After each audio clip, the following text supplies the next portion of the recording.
Hello and good evening, everybody. Welcome back to the stream and the channel. My name is Mercy. I am joined by our lovely, intrepid heroes here for episode 9 of Heroes of Tethra. Intrepid heroes, say hello. Hello! Hello, everybody. Howdy. Hi! So we are back once again after taking a short hiatus, and I am going to go ahead and start off the session today to have a little bit of an announcement. We don't normally have announcements, but hopefully we start getting more and more as time goes, but better. That'd be awesome. Yeah. So just letting you know, the normal next session that we would all have, which would be June 24th, is not going to be had. We are going to be having a break for June 24th. John here, Tanuk, and myself are going to be going and taking a trip for some very serious and somber family things, which is also why we missed last session. If you're watching on YouTube, you'll probably have already been able to piece together why. So, at any rate, thank you everybody for coming in. Once again, we are not going to have a session on the 24th, and we will be back after tonight in July, kicking it back into action and seeing what all we can get into. So, with that said, welcome back. We have officially, starting at the start of this episode, Chrissy coming in with her character, who I don't think we've said her name yet in game. Actually, we have. Oh, it was right at the end then. So it's Yeah, it was right at the end. So Chrissy is playing Lena here for us tonight. It's going to be interesting seeing her little foxy self bounce around and do all the sneaky stabby things. So we are... And hopefully convincing lying things. Yeah. We'll definitely see how it all goes. So, let's just jump right back into tonight's session, shall we? All right. Last time on Heroes of Tethra, our adventuring party had wandered into the town of Affarit. There they met a friend and mentor to two of our party members, one Bellinor Wavestrider. Bellinor is the one who, it was revealed, is responsible for the awakening of Maka, and is also the trainer and mentor to Waking Dream, teaching him the ways of the Edgewalker. He had managed to stumble into town in pursuit of knowledge, finding a trail leading towards several of the portals that he had been attempting to find and close and deal with, and in the process managed to get himself caught off guard by several guards in a nearby warehouse that we came to the general conclusion that it belonged to the one that our party had been chasing all this time. Upon finding this information and deciding to help retrieve the item that Bellinor had lost, as well as delve deeper into the warehouse for their own purposes, the party set off and set into motion the clearing out of the warehouse to achieve their goal. Sneakily, our group snuck through the corridor unnoticed, managing to spy upon several of the guards that had been haphazardly throwing about their duties and kind of paying more attention to the boxes than anything else going around them. But an unfortunate clamber came about as our new foxy friend Lena was discovered.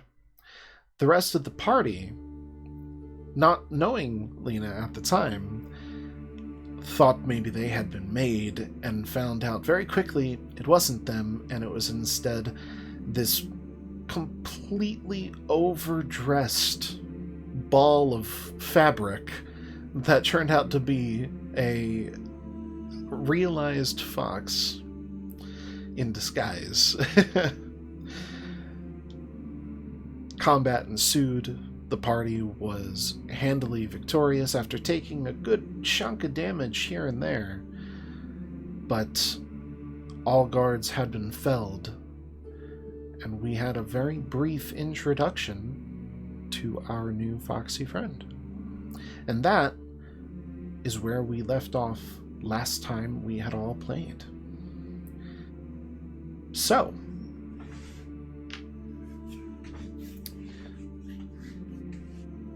adventurers, what would you like to do?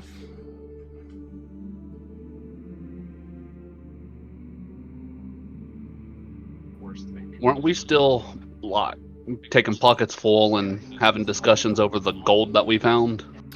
You were. I think we were still discussing how exactly to divide it, and while you guys were talking, Lena was starting to fill her backpack.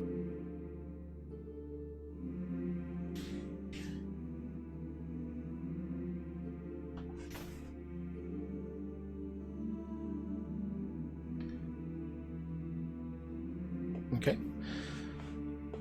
You're able to fill up your backpack, whatever you're kind of going for, reaching for. There's no one to stop you, so... I mean, they told me I could have whatever I wanted that we found, aside from the items they were looking for. Mm-hmm. Kaiser himself was filling his own pockets up with some of the gold too, so he was partaking.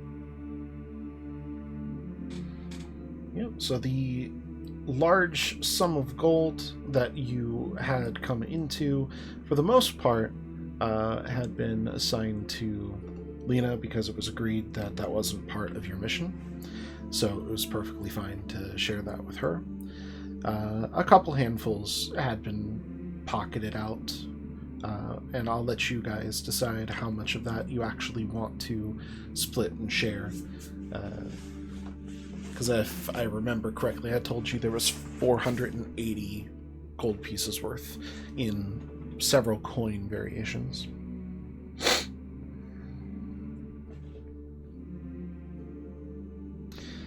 I'm going mostly for the gold pieces, for economy of weight. Mm-hmm. Which honestly makes sense. I don't understand your fascination with all of these shiny rocks, but every single time we go somewhere, you seem to be very worried about them. You ever gone hungry for a couple of days? Of course, that is normal for most creatures. Although recently, especially thanks to my size, I can't say that it's been more difficult to to chase my quarry. Things like, those drinks we buy at the bar, right? The ones that you don't like. We use these to exchange for those. Okay. I still don't understand their significance, but you humans seem to have a very, very tight fixation upon all of them. I'm looking around a little confused because human is not usually a word attributed to me. Nor me. Human? Yes, you are human. You stand upon two legs. You are human.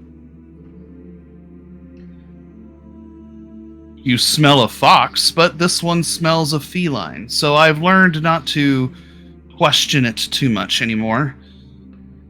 Until fairly recently, and with the very party that I'm with, this pack here is very strange indeed. Most humans that I run into are made of less hair and less scale. Oh, you got that right. Not everything on 2 legs is human. While they're having this conversation, And Waking Dream would like to start looking at the people with pockets, see if maybe there's notes or anything that were left on their person. Sure. Go ahead and make an investigation check for me.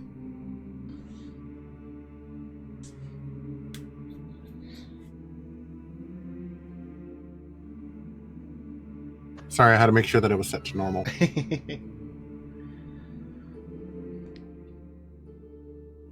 I might have hit the wrong button. It's kind of moved up when I clicked. You did hit persuasion, but what's your bonus to investigation? +0. Okay, so it's 18 across the board. Oh, that's not bad. No, it's not bad at all. it looks like your rolls are still doing better on screen. They are, which is fantastic. So it's so much better for recording. Anyway. So with an 18, it takes you a couple minutes. It's a mess of gore and tangled messes of bodies because they don't all seem to be purely humanoid anymore and have bits that resemble different things of demonic origin, as you definitely were aware of as you were fighting them. Going through their pockets, for the most part, none of them seem to have any kind of notes or anything distinguishing on them. None of them even seem to have any necessary or useful items. But you do come across one after a good chunk of them going through. And this one has a folded up piece of paper inside of his pocket.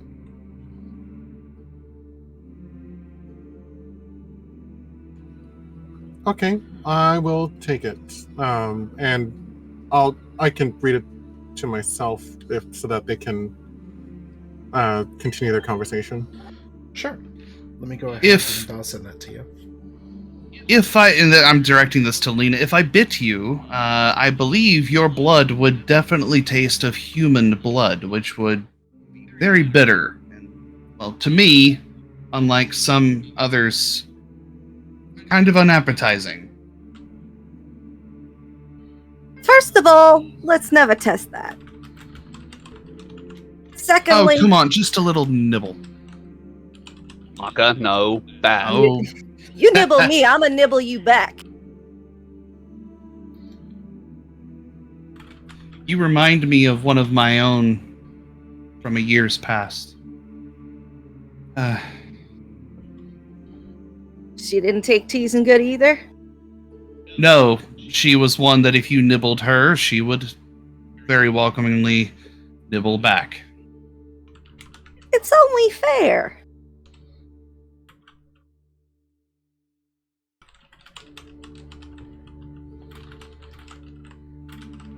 But back to the human thing.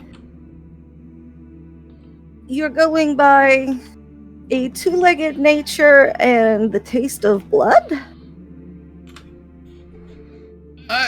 That's the two major descriptors I can currently think of, yes. Although I also understand that there's facial features, there's also mannerisms, but opposable thumbs, for instance. I can't open a door. I've had to get others to do that for me many times. So trust me, it is one of the biggest grievances that I have. So, what is your appraisal of birds? Birds are beasts. Are they not? So 2-legged, bad blood, and intelligent. But no opposable thumbs.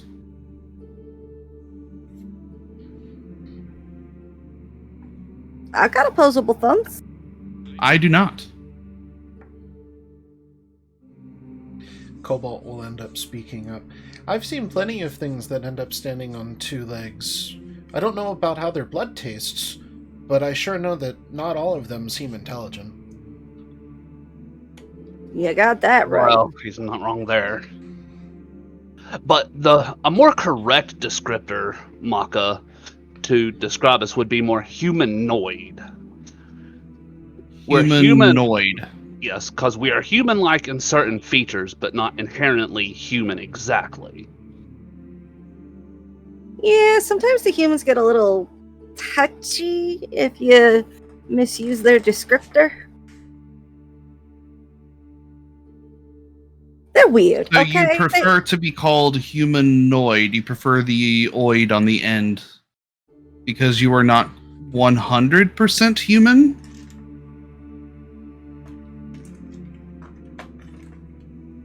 I don't know about you guys, but my family never intermarried. Well, I was adopted. But I don't think there's any human in here.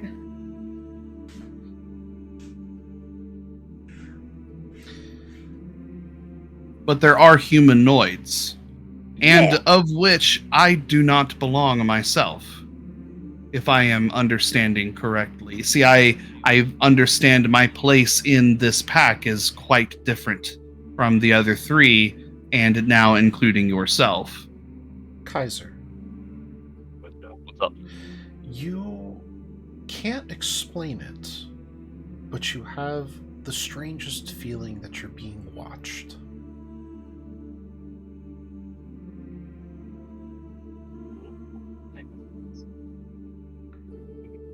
Kaiser will feel that sort of uncomfortable situation and shh. Will, put a pin in this. I think we're being watched.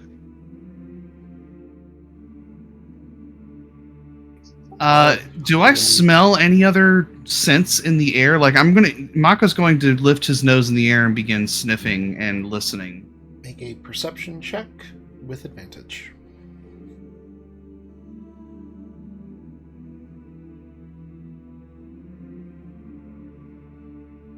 What is that Surprised. for the... What?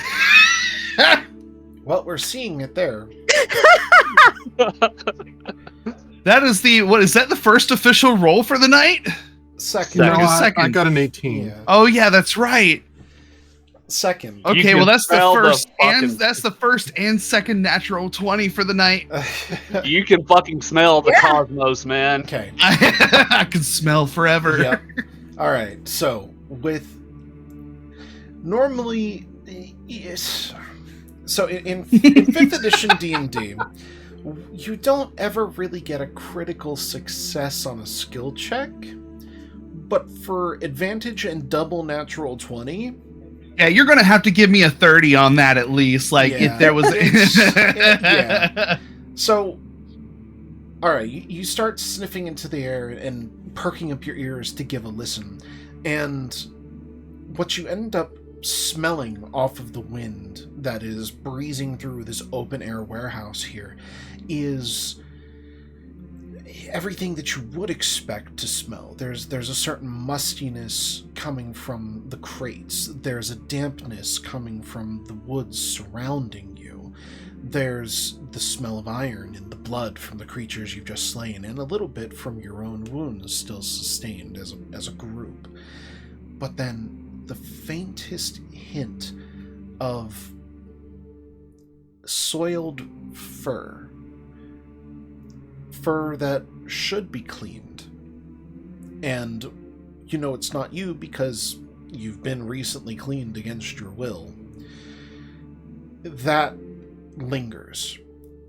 And as you pick up the smell, you also hear the faintest bit of chirping, peeping. You're not 100% sure what the sound is. Can I tell what direction it's coming from? Absolutely, with that natural 20 doubled over.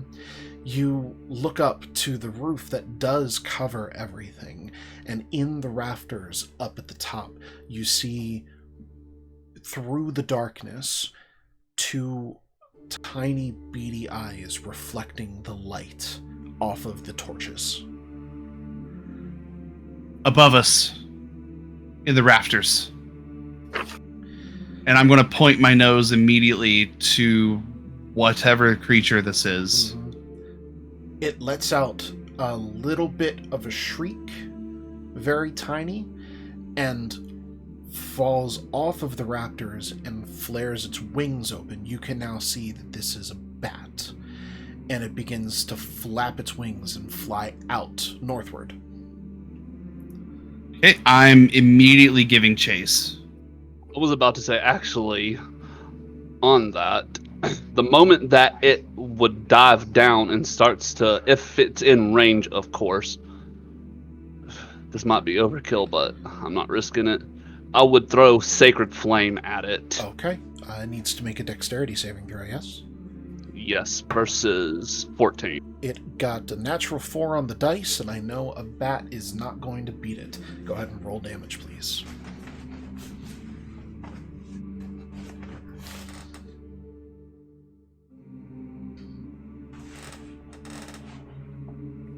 For 4 points of damage. Okay. Oh, Radiant. nice. The flame flies out from your hand. It lands into the bat and engulfs it quickly. You hear a little bit of a screech, and then as the flame dies away, nothing is left in its place.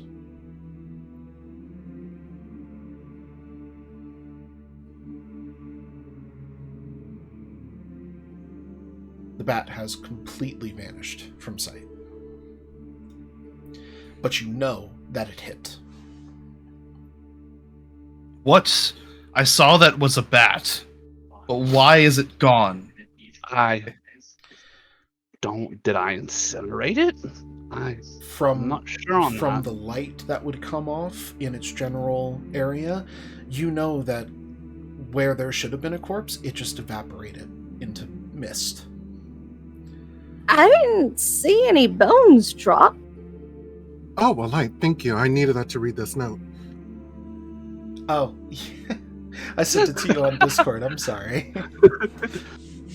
I just realized I didn't know if you saw it on Discord because I've been sending it on Telegram. So, I've been looking at both. So I actually forgot to, or I've been more paying attention to what everyone else was doing instead of looking for the note. I'm sorry. No, you're good. You're good. I don't like that at all. We definitely need to get out of here. Why? What is wrong? You know what? Is anyone proficient in Arcana? I think I am. Let me double check. Mm-hmm.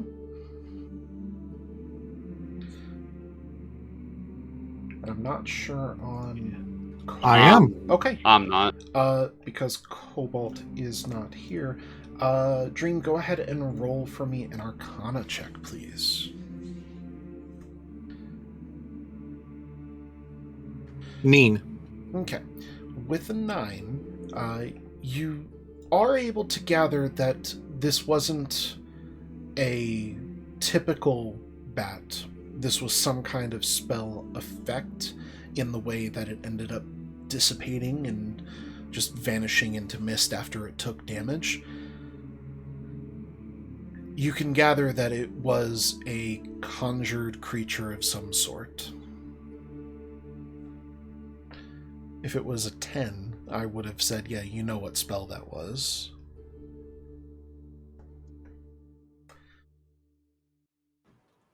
So if you can figure it out without me telling you, you can use that knowledge.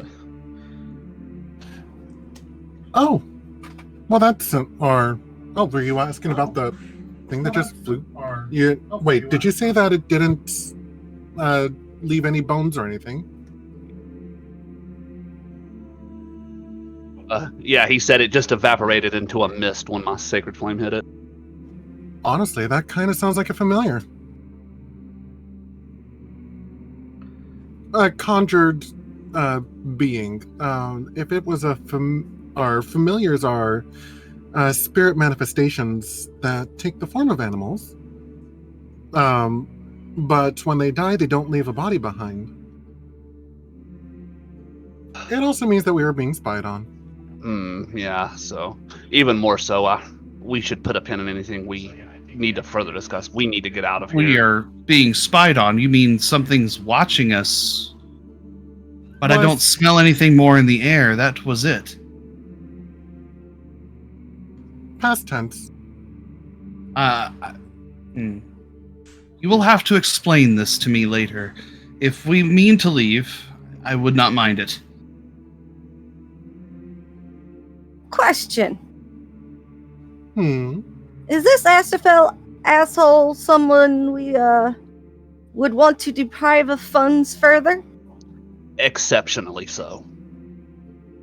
Well, I can't carry any more coin. If you guys could carry the rest for me, I'd be very appreciative.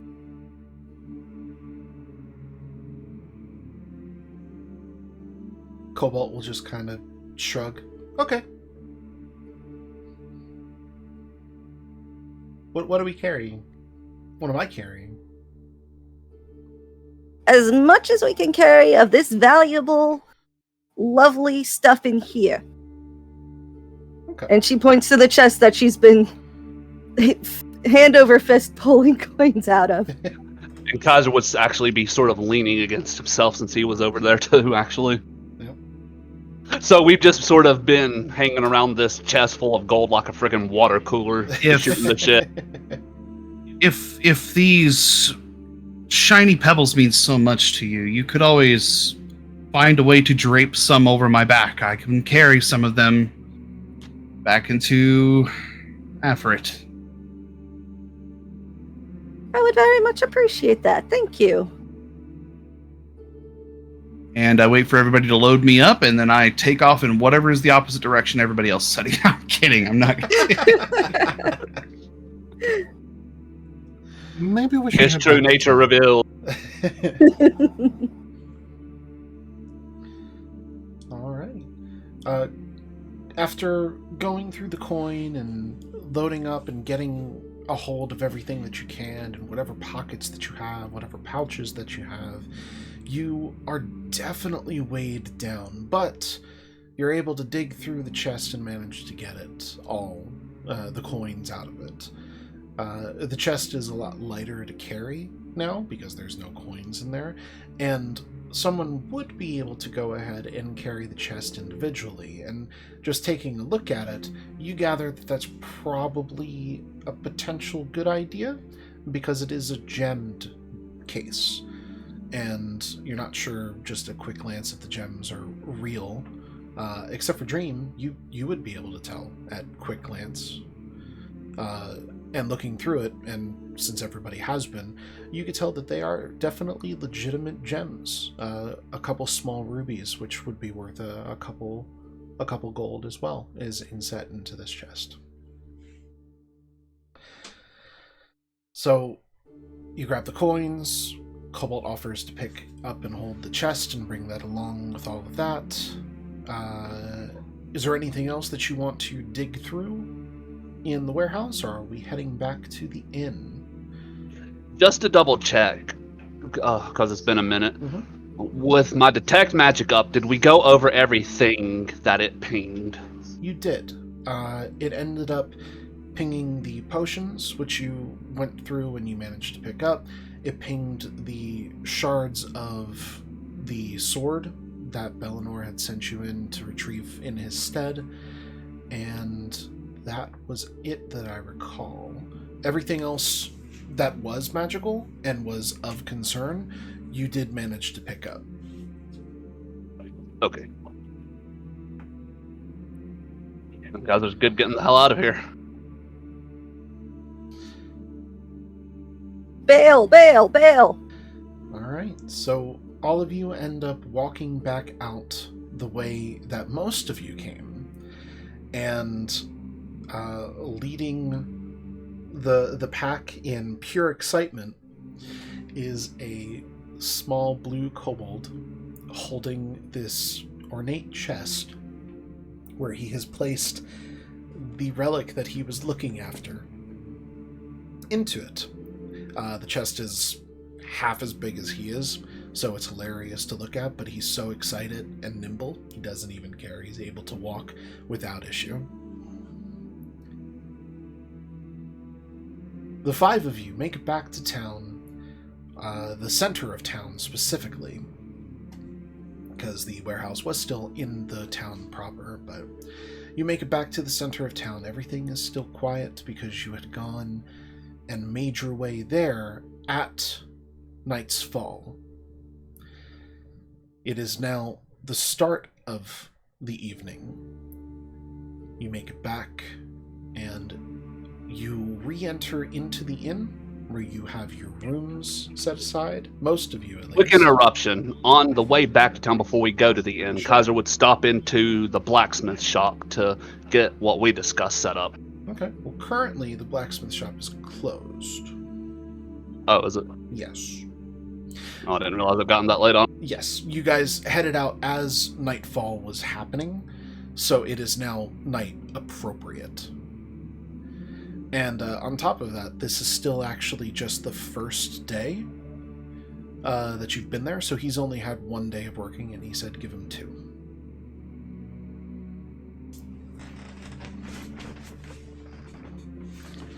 Look at it. Yep. So you make it back to the inn. Everyone is able to retire back to their rooms. or do Except something for me. else. As much as I am so used to, and I'm actually saying this to the group, as much as I am used to hunting in the evening, I do not wish to become stale or rusty in the matter. So I am going to go out on my own, away from the city for a little bit.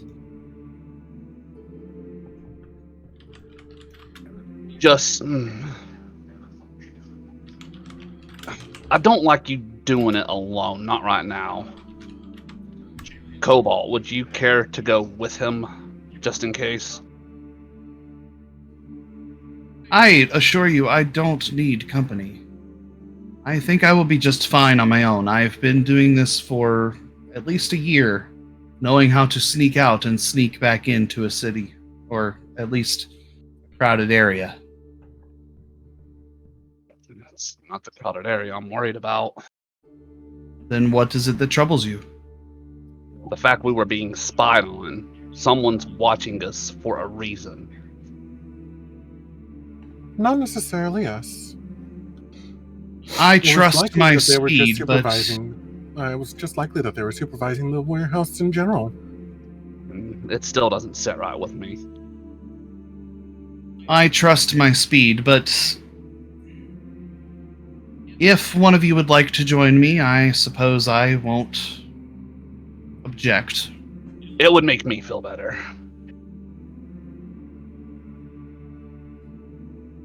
Well, I shall leave it up to you as to who wants to join me. Otherwise, I shall go alone. But if that is your choice, I'll set out behind the inn first, and I'll make my way out.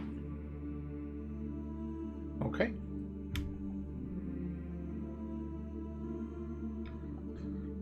Is anybody going to join Maka on his hunting excursion? It's up to you as the DM since you're holding it, but I did ask Cobalt to be the one to go with him. Oh, no. Cobalt is actually very much so focused and in his own world. The moment he was able to get back to the inn, he took the box up to his room and is kind of mumbling a little bit, questioning, kind of keeping to himself, and then pops his head back out from his room and goes, good night, and then closes the door again. Good night. It's pretty obvious that he's happy, he's worried, he's debating, he's kind of emotionally all over the place, and seems to be in his own world right now. You been looking for that thing long? Since we met him. It was his purpose to leave, to find that. Oh, that's important. While we're on the topic, what are we... You came with us. Do you have a room here at the inn as well, or... Yeah. Okay. Do you want me to leave like a window open for your wolf? No, he'll manage to find his way back in. Since I'm the one that suggested it, and I feel safer with it, I'll go with Maka then. Okay. Okay.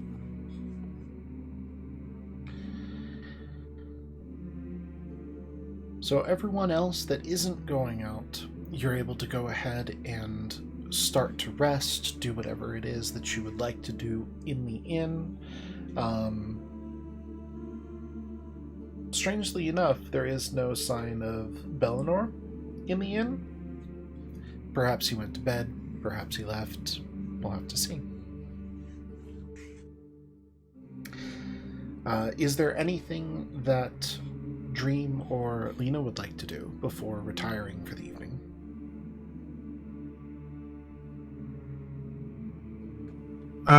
Dream was interested in those pieces that he was looking for.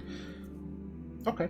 Or that Bellinor was looking for. So, Dream would probably like to gather the pieces and see if he can't figure out what they're supposed to be. Absolutely. We will come back to that because that is important. Ooh. Other things are important as well, but that's a sizable thing. So, okay. Kaiser and Maka, the two of you travel out and attempt to do some hunting. Maka, because Actually, that was a ruse. Okay. Maka goes and finds any kind of clearing, any kind of opening to the trees nearby, and sits in the grass. Do you just do you attempt to escape from Kaiser? Go before he has a chance to follow, or are you totally okay with him coming? If I'm okay like with him coming, but I'm going to be starting out first while he was clearing up everything with everybody else. So Kaiser's essentially like at the very beginning almost tracking me, but I'm still in visual distance, but not like I'm far away at the beginning. Okay. And then when I find the clearing, I will just simply sit. You're not trying to be sneaky to leave? No, I'm not trying to be sneaky, nor am I trying to get away from anything. Okay. In that regard, then, Kaiser is able to see you and is able to follow. You come across a small, open clearing, grassy patch around the backside of the inn, facing out towards the fields that you came across as you were first entering into the town. There's a gentle breeze that caresses the crests of the individual crops that still, while not doing so well, are present. The gentle stench of decay hits your nose, but it's minor at best.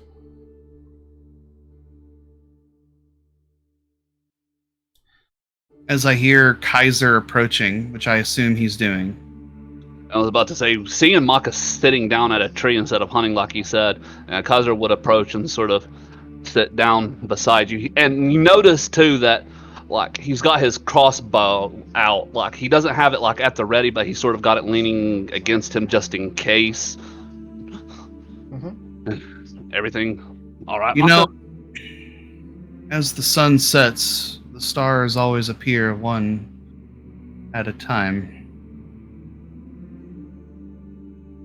I have been given things to think about today, and I admit that I lied. I did not mean to go hunting. I meant to just simply find a quiet place to think.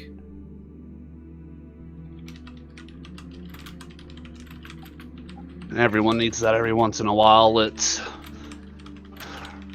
doing things like this really helps you just put things into perspective without the noise of crowds. I have been putting things into perspective for quite some time. Ever since Bellinor awakened me, I have been spending night after restless night, finding more and linking more information in my head than I never had before. But now, seems like that has stopped, except now all of the new information is coming from outside instead of inside my head. Today I found out from Bellinor himself that if two dire animals mate, they will produce dire offspring. You notice a visual shift, a bit of uncomfortability to Kaiser when you say that.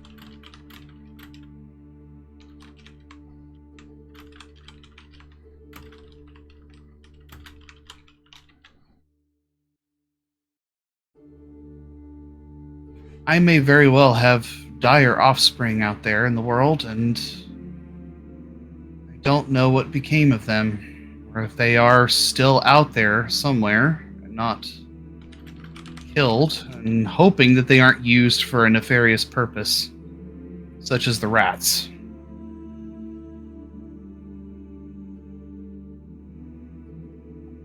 I admit my perspective on dire creatures is skewed. I haven't had a pleasant history with them, so you're one of the only ones that I've met that I've not outright hated or wanted to kill instantly.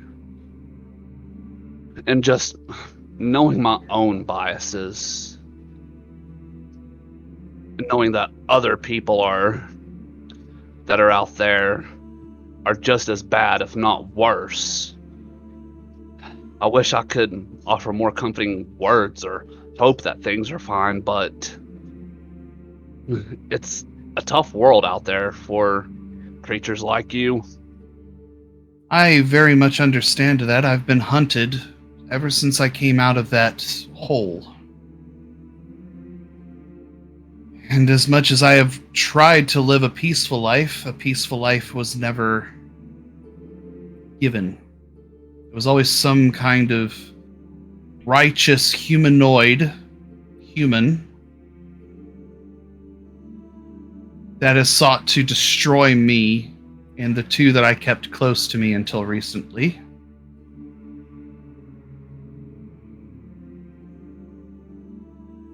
But I understand your prejudice, and that's why I don't hold it against you. Did you know that wolves are naturally prejudiced against coyotes?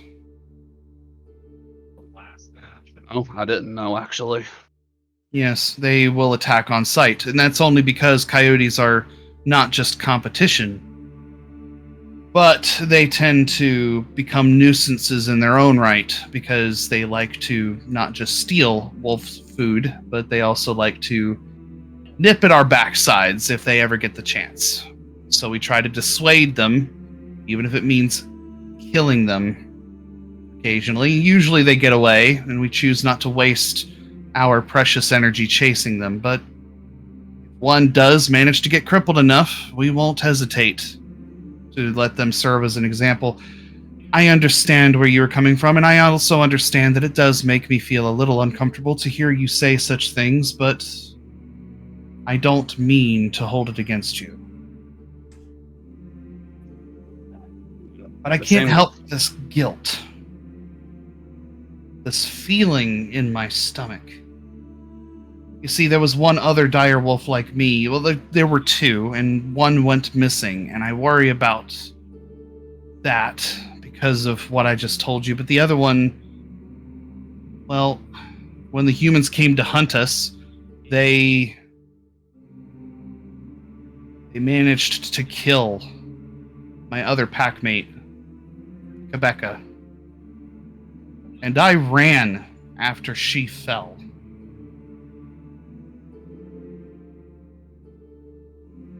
And there are times when I feel guilty about that. And so tonight my guilt has taken over my stomach. There's no hunting for me tonight. I couldn't stomach the food either way. So I needed to just sit. And it's understandable you feel guilty. We all have made decisions that make us feel that way. It's what makes us, in a way, you could say, more human. If we didn't feel guilty, then it would mean that we didn't care.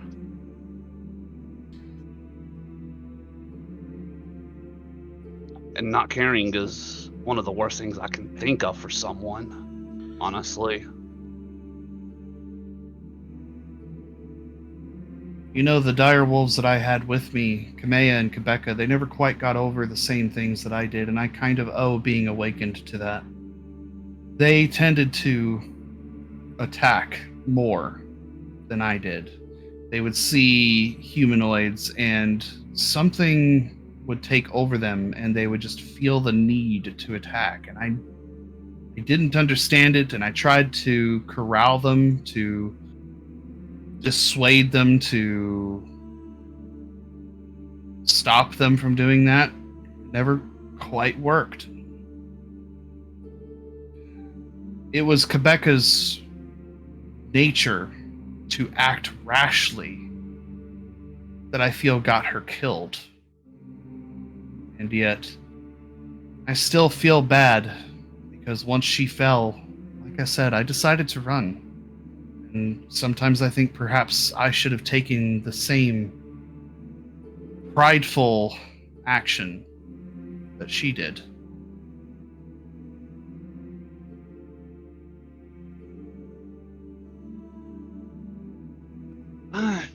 I disagree with that.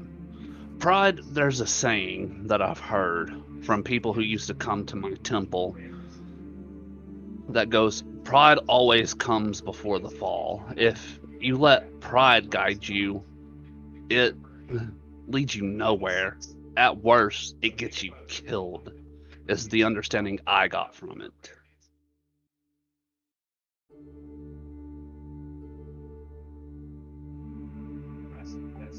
Well, I appreciate borrowing your ear, Kaiser. No And I time hope before. that you understand me a little bit more in that I did not choose this. And I still cannot understand whether it is a blessing or a curse. I am happy to be able to think, but I am also unhappy to be given these labels. That I am a killer, something to be feared, when all I wish to be is understood, and have wished that because I want to understand. It's no bother to lend you an ear. If you ever need to talk, feel more than free. I'm always willing to listen. And don't forget that you're going through a lot, but you've got friends now to help guide you and help you through it if you want it or need it. Always remember that.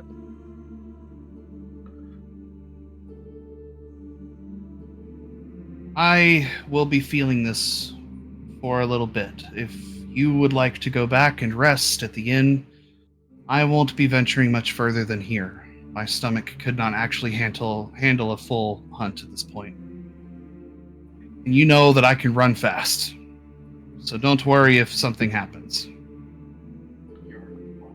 Kaiser will just sort of give him a small smile, and he'll reach up and sort of scritch between Maka's ears for a moment, and then he'll stand up and just promise me that at the very first sign of any possible trouble, you run immediately. You have my word and my thanks. Kaiser will turn and he'll head back into town to leave Maka to his thoughts. Okay. As you leave, Kaiser, Maka, you take a look back out across the field, and you feel the gentle breeze caress against your cheeks, your whiskers brushing gently against the side of your face from the breeze.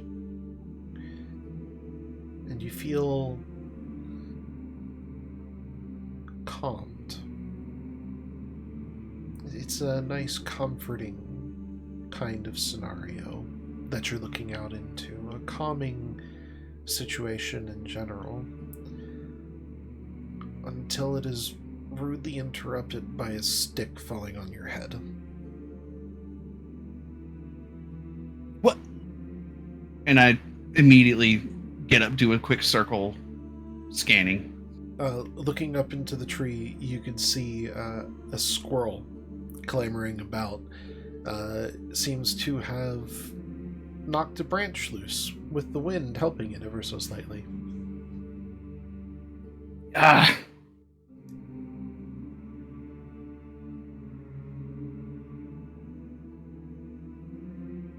Come down here and give you something to be about. And I'll just simply turn back around and sit back down.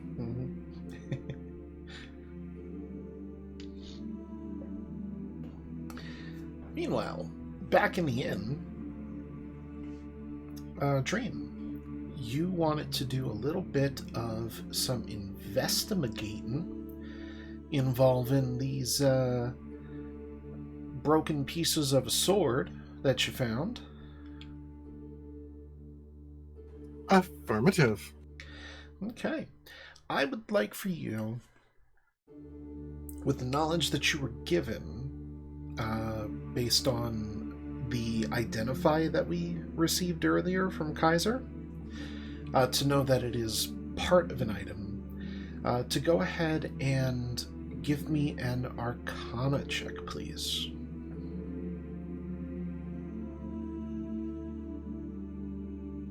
Okay. With an 18, you begin to fumble around with the pieces. You line them up on the table and almost like puzzle pieces, piecing back together. You're able to eventually reform the blade of the sword. But you notice that it doesn't fit together perfectly. There are small gaps in between that don't fully piece together. It's not going to reform into a proper, solid piece of steel here. But you are able to reform what is essentially the blade. You are able, with the Arcana check as well, to feel, as you place the pieces down, including the hilt that you were given before, a certain energy flowing through from the hilt up and out towards the tip of the blade. Out of curiosity, you begin to arrange in different ways, different patterns, and it always seems to begin to connect in the same way, this flow of energy, where it progresses through the pieces that it should and ends at the tip.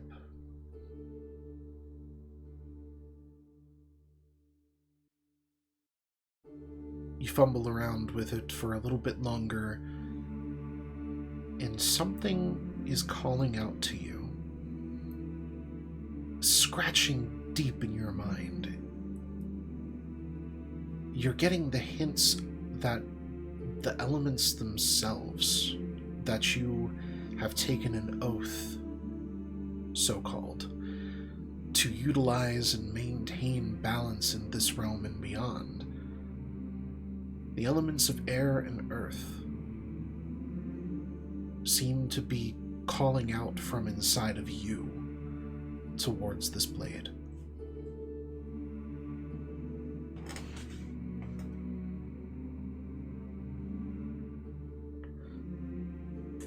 What do you do?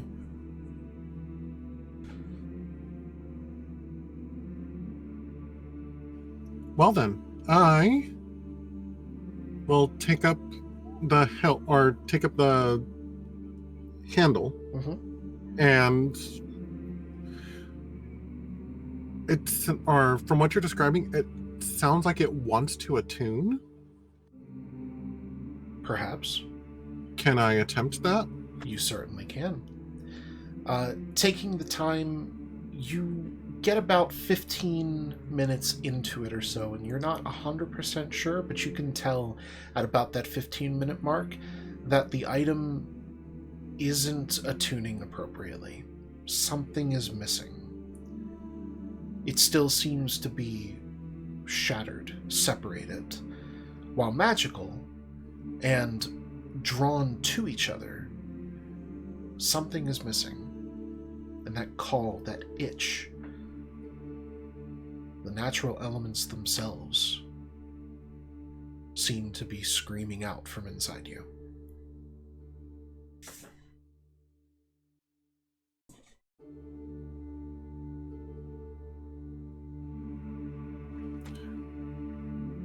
Interesting.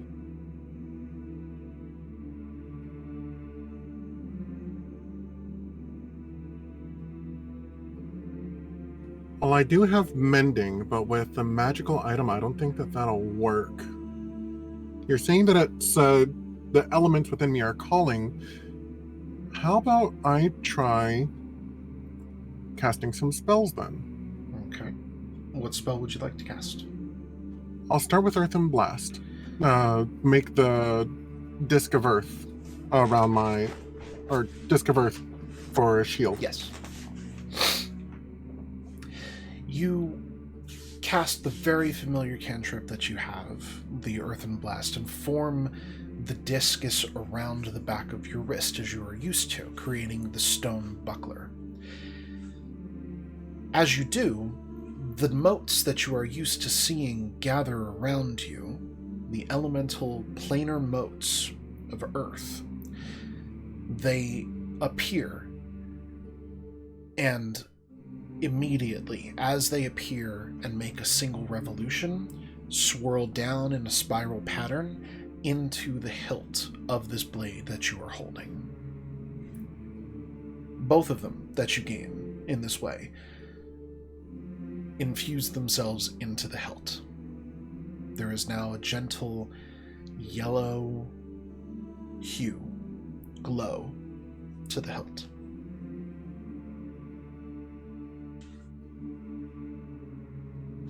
Okay. Well, now we have a little bit of a problem because I believe that we ruled that Charge Blade doesn't actually make motes until I hit something with it. So I'm glad we just got gold because I'm going to take out my whip and strike the bed with it. Okay. It's not a fighting object, too. And I will say, too, as someone who is proficient and understanding in all of these situations, when you cast a cantrip that isn't an elemental speciality, you do get to choose the mote type that you create. Fair enough. So if you wanted to use a different cantrip, you could. Okay. Then... But you want to hit the bed, that's fine, too. You do the story. I'm just reminding you that you do know as a character. I think I will still do Charge Blade just because it is my designated air spell. Mm-hmm. You go and I feel like that would be a little bit more meaningful in this. You go ahead and reach out into the air around you and call forth this power of crackling electricity that is just ever present but needs a form of gathering together, and you use your whip as a focus and it cracks against your bed, leaving a gash through it. Go ahead and roll damage for me because it's not exactly a hard target to hit.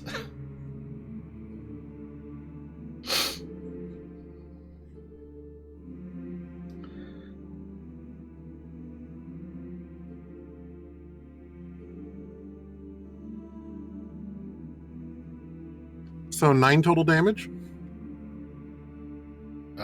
Yeah, because we're at level 5, so you add that extra damage to it now. You crack it across the bed, and as you land it, you tried to be as careful as you could, but the electricity courses out of the tip of the whip and through the bed, exploding it into a mess of hay and feathers from the pillow.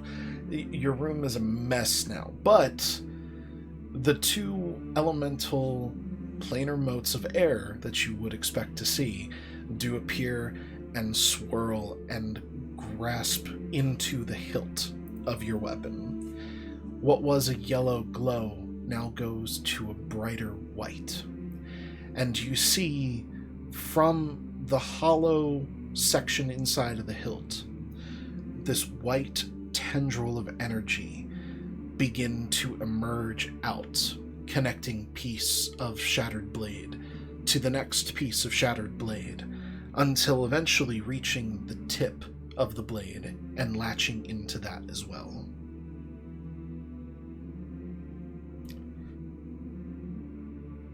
Almost instinctually, the pieces that were a bit more separated retract a bit and levitate up into the air in front of you. They kind of balance themselves and look for almost a command in some manner. They seem to be hanging there, waiting for something, is the idea that you kind of feel for it.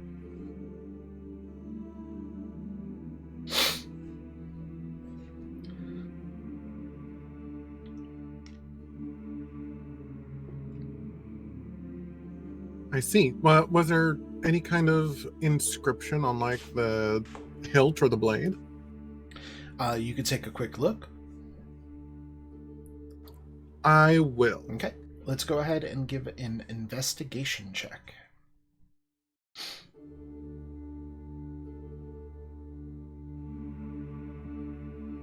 $18. Okay.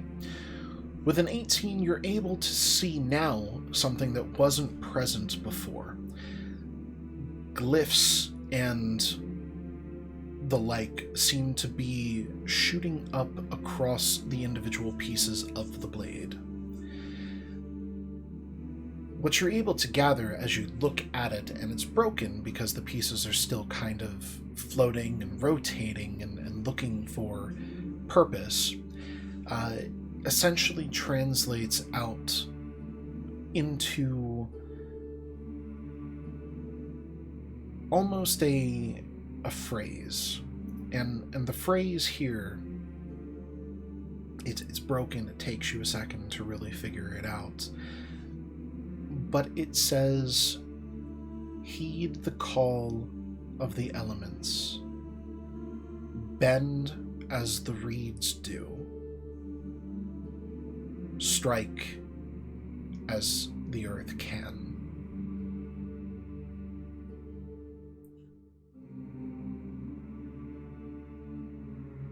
Doesn't really seem to give you very much instruction. But the elements now here are torn between you.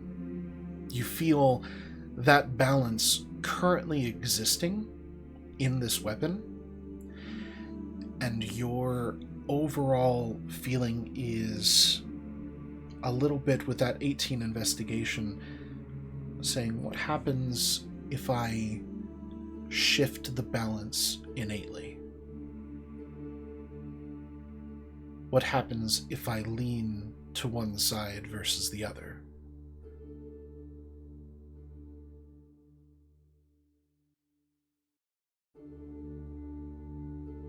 As these thoughts cross your mind, what is the first of the 2 elements that would cross your mind? Air or earth? Air. As you think to yourself, what happens as it shifts? bending like the wind.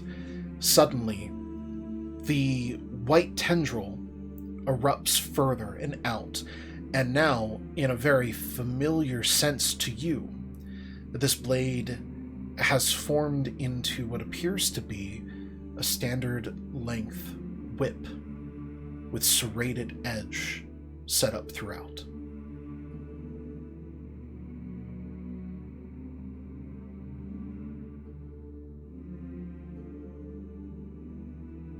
Oh, this is nice. And if I shift it to Earth? All the blade pieces rapidly clink back up together until, against the hilt that you are holding, they all now have formed together into a short sword.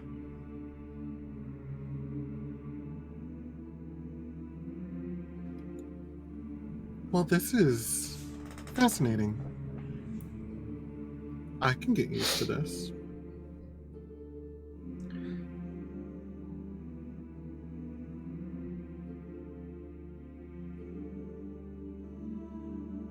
Now, will it allow me to attune? Do you want to try? I do. Sitting down with it after about 15 minutes to the same point, you now feel that the item has a sense of completeness to it, and your attunement continues without interruption. Yay! I have a question. Mm-hmm. Where exactly in the inn am I? So, the inn itself only has the upper level 4 rooms. You are upstairs in a room separate. You would have probably heard... What's your passive perception? Let's see. That is a straight 10. Okay. Because of that, give me a perception roll. Okay.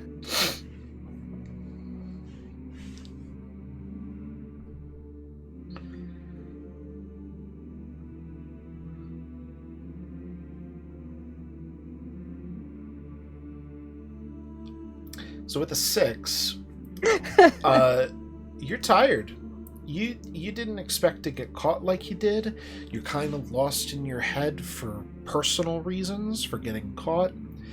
And you managed to kind of exhaust yourself and pretty quickly pass out. The exploding of a bed doesn't seem to wake you. Can I offer a possible in-game reason? Sure. She likes to nest with pillows and blankets. That's true, yeah. So, sound dampening gives you a little bit of an advantage there on not being woken up.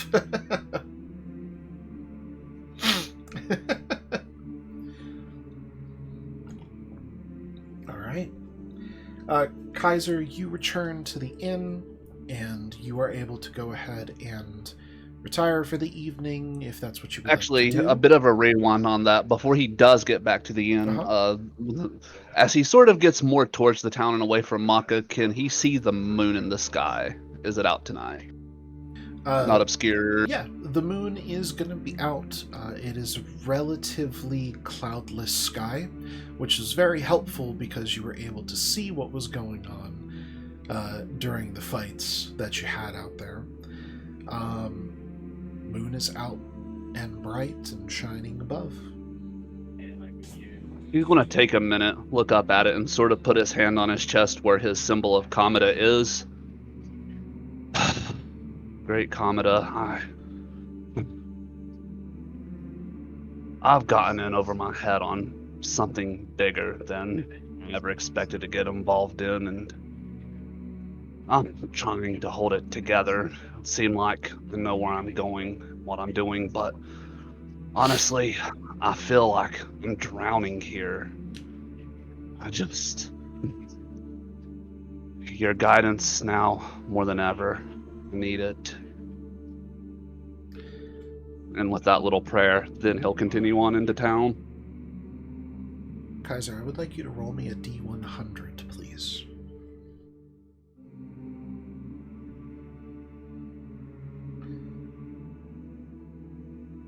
$95. Interesting. Now give me a perception.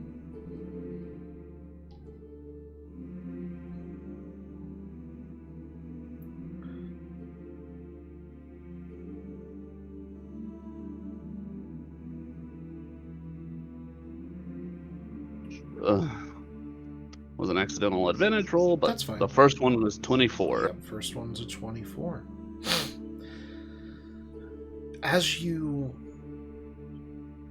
ask for guidance, as you ask for some kind of sign, some kind of way to keep your head above water, so to speak,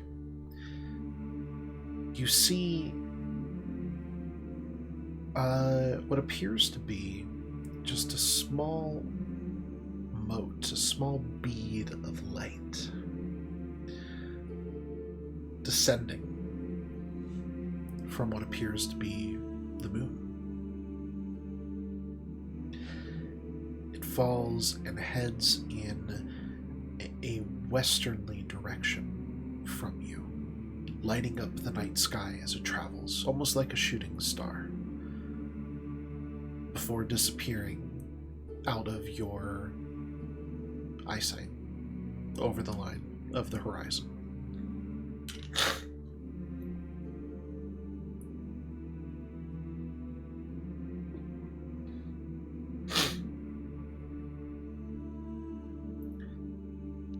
Kaiser will bow his head. Thank you.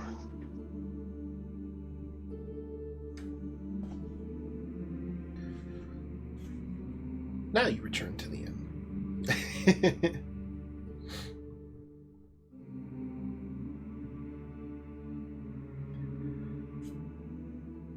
Is there anything else you would like to do for the eve? No, that would be it for him. Although I have to imagine that was probably quite the visual for Maka as well, since he's watching the same sky that just got lit up. Let's find out. Hey, Maka. Perception with sight. So regular. Yep. 16. You don't actually notice it. Okay. Interesting. I just realized I have mending. I'm going to repair the bed with magic. Very good. It takes you a little bit to gather the pieces back together and mend it, but you are successfully able to mend the bed together.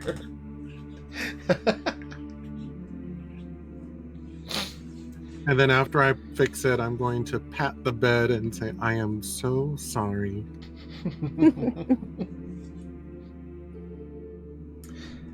Alrighty.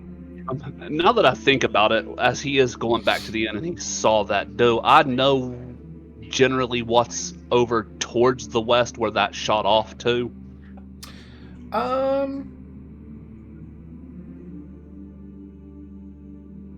Let's go ahead and get 2 rolls. Well, no, 1 roll from you. History. Wait. Navigation. So survival.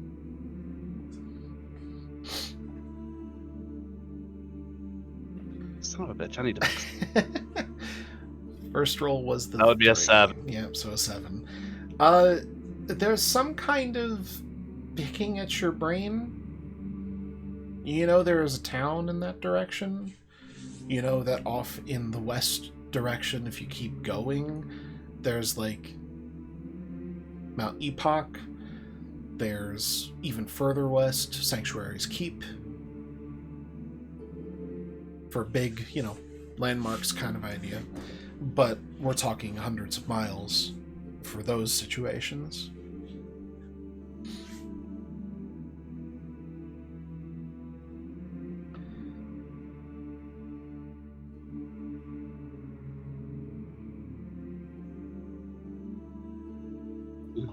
what was it called?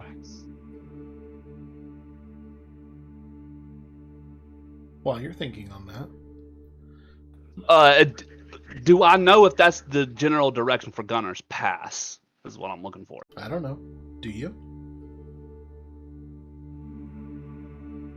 With a 7, the answer is I don't know. Do you? I don't know.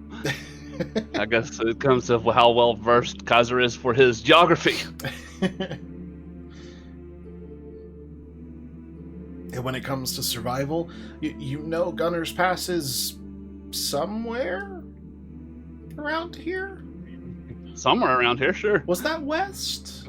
Question is it west? Was it east? Was it north? I don't know. I can't remember exactly. I know it's in one of those directions.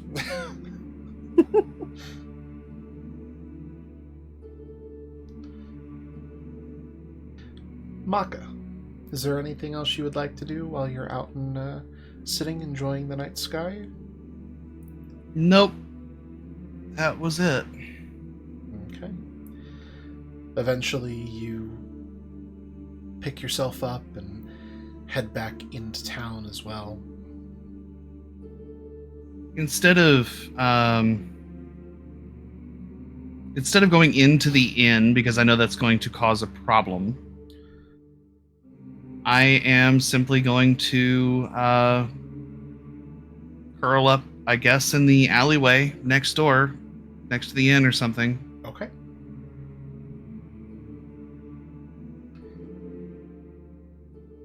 Everyone is able to wait out the rest of the night. If you want to rest, you can.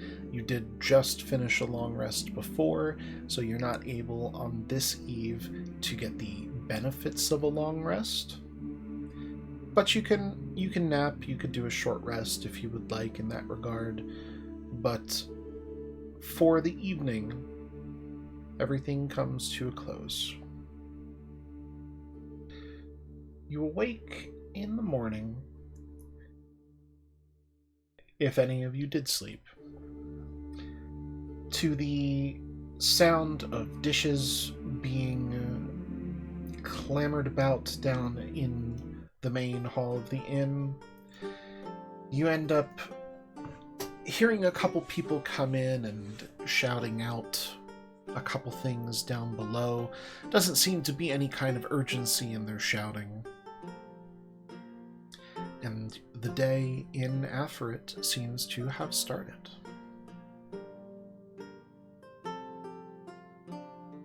What would you like to do?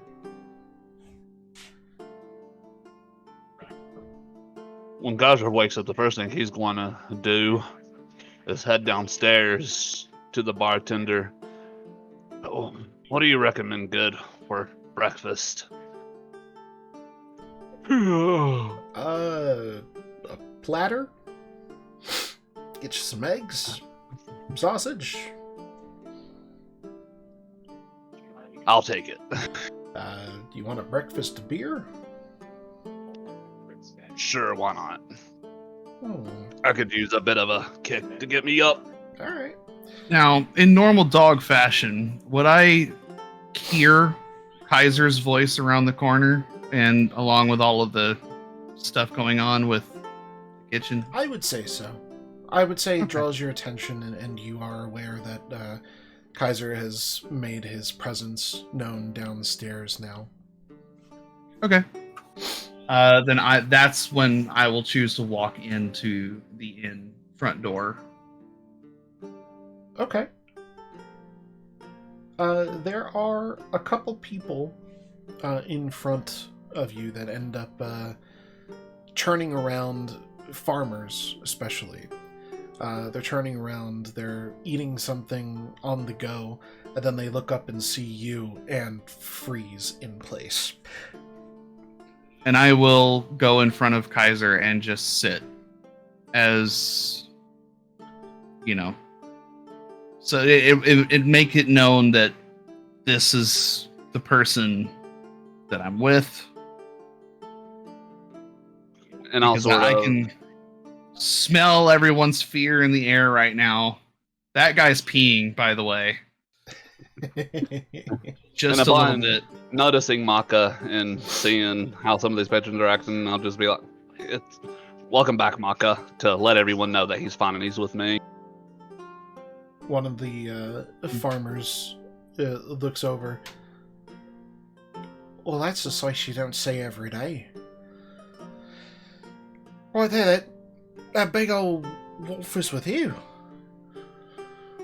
Indeed. Oh, he's Quite the big fella, isn't he? yeah, he's a lot bigger than any of the other wolves that I've seen running around. That's for sure. Hey, as long as it's with you and not getting into my livestock, perfectly fine by me. It's a weird day. Your livestock will be perfectly fine, I promise you, sir. Yeah. Kind of grumbles to himself, like, what is going on? And as he's leaving with his food, and I sort of side whisper to Kaiser. Yeah, livestock are no fun anyway. It's no chase, no game. They're too easy. You just hear Kaiser just sort of snickering about that. And now that he's a bit more aware, he'll lean in a lower voice that he knows Mock would be able to hear. So now that you're back, you feeling any better? I've had a night to sleep. You gonna eat that? Kaiser will pick up a piece of, we'll say bacon, and I'll give it to him. Oh, so you have more. Is there more of that? Bartender, another platter, if you please. Maka, if you would, can you make a wisdom saving throw for me? All right. Oh God, this scares me. 10. Oh no. Okay. It takes every ounce of strength in your body to not just practically shout out in what could only be described as orgasmically about this bacon, but you manage to control yourself and no one hears your while joyous... while the bacon is being delivered to you, like I'm just like there's drool just dripping on the floor. And like I said, Kaiser, he called out to the bartender and asked for a second platter because he knows at this point. Just bartender, second platter, if you please. It is. Man. There's a small halfling, Smoky, a small halfling that brings the bacon out to you, and you're drooling, and he's just so busy and quick. He brings it out there and starts to set it down on top of the table, and you're kind of hovering over him because dogs are gonna do that. Canines will absolutely do that.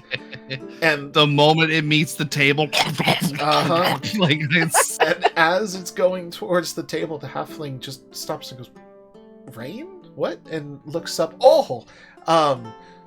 Gingerly sets the plate down, and that's when you start devouring it, just going to town. It tastes smoky. Is Maka's tail effectively a whip now? You can probably hear that shit crack in the air. She's hear that, Right. just like the wind back and forth. Yeah. Sound like he's getting ready for takeoff. If it does more damage than my whip, I might be a little upset. So, Dream, Lena, are you two heading down for some victuals for the morning as well? Affirmative. Okay. In a semi-zombie-like state.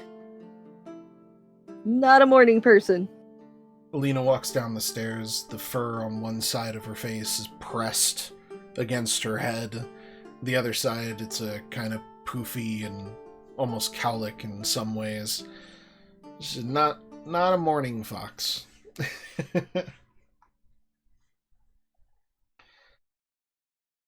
Noticeably, someone is missing.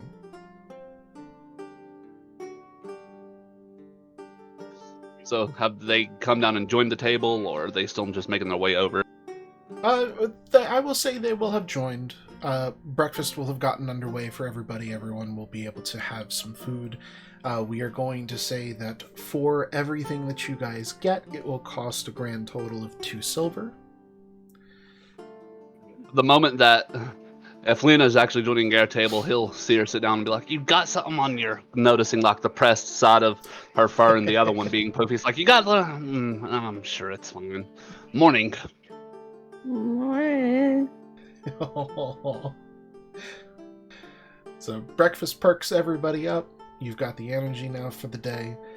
And that is when you notice, as everyone is now properly awake, somebody is noticeably missing.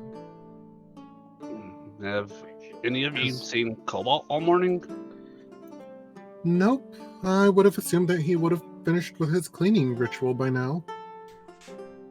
Should we go check on him? Maybe he's a bit too distracted by his artifact? That's possible.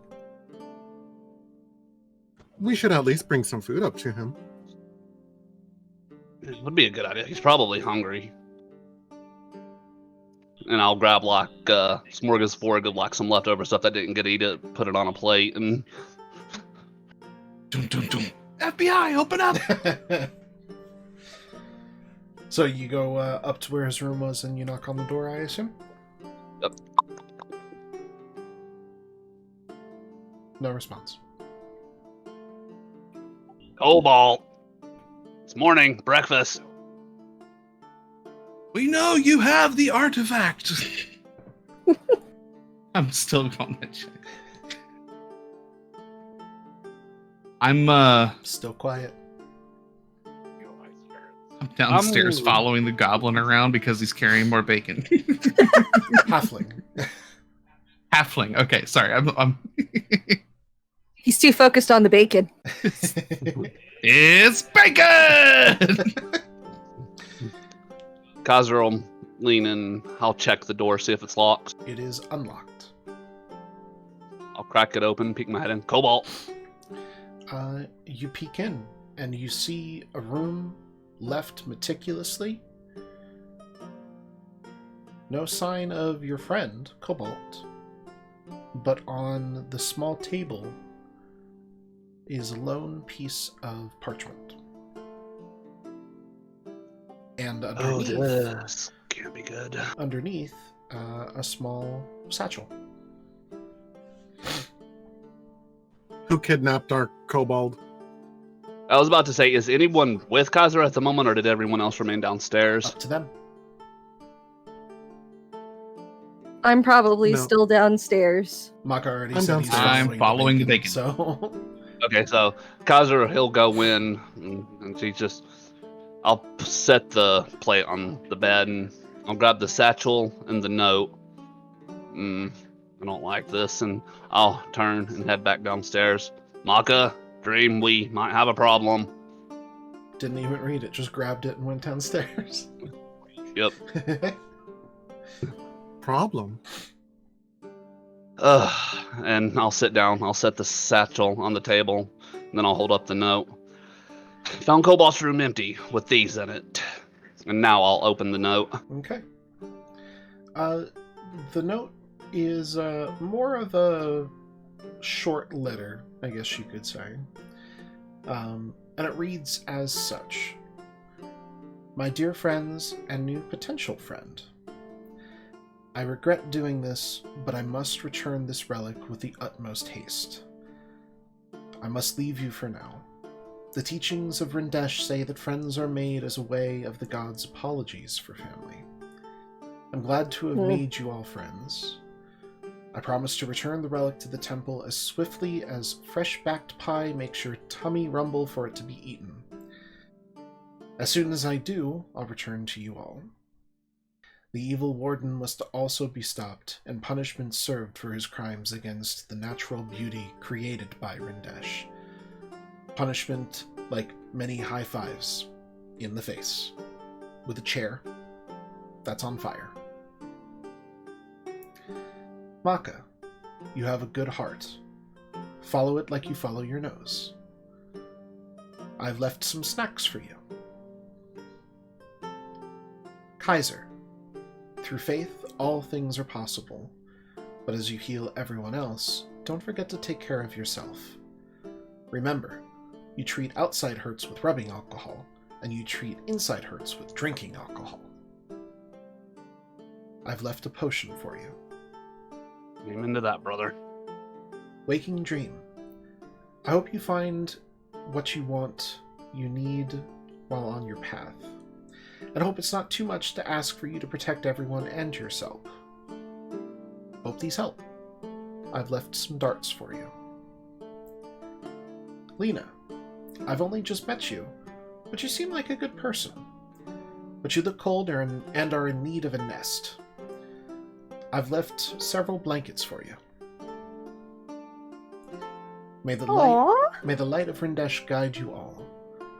Also, please don't be alarmed if Ruby finds you. She is how I will track my way to you all again. Signed, Cobalt, the Kobold. You take a look inside the satchel, and in it are 5 throwing darts, a potion of healing, 2 rations, and several blankets. Kaiser, he'll start dishing them out. He'll reach in, he'll grab the darts, he'll hand those over to Dream. I'll get the rations out. I'll hand those down to Maka.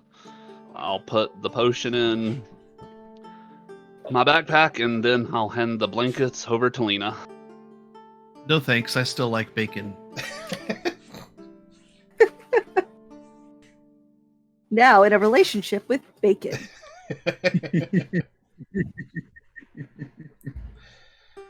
But perhaps I will have them later. There is no bacon.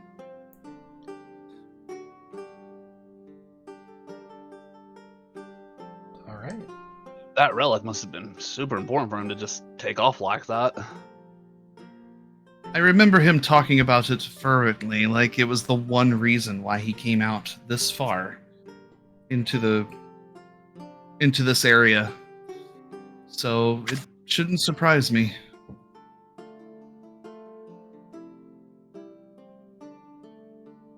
I'm sure he'll be fine.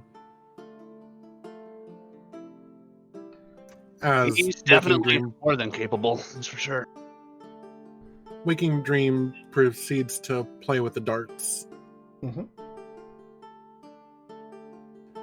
Speaking of notes, though,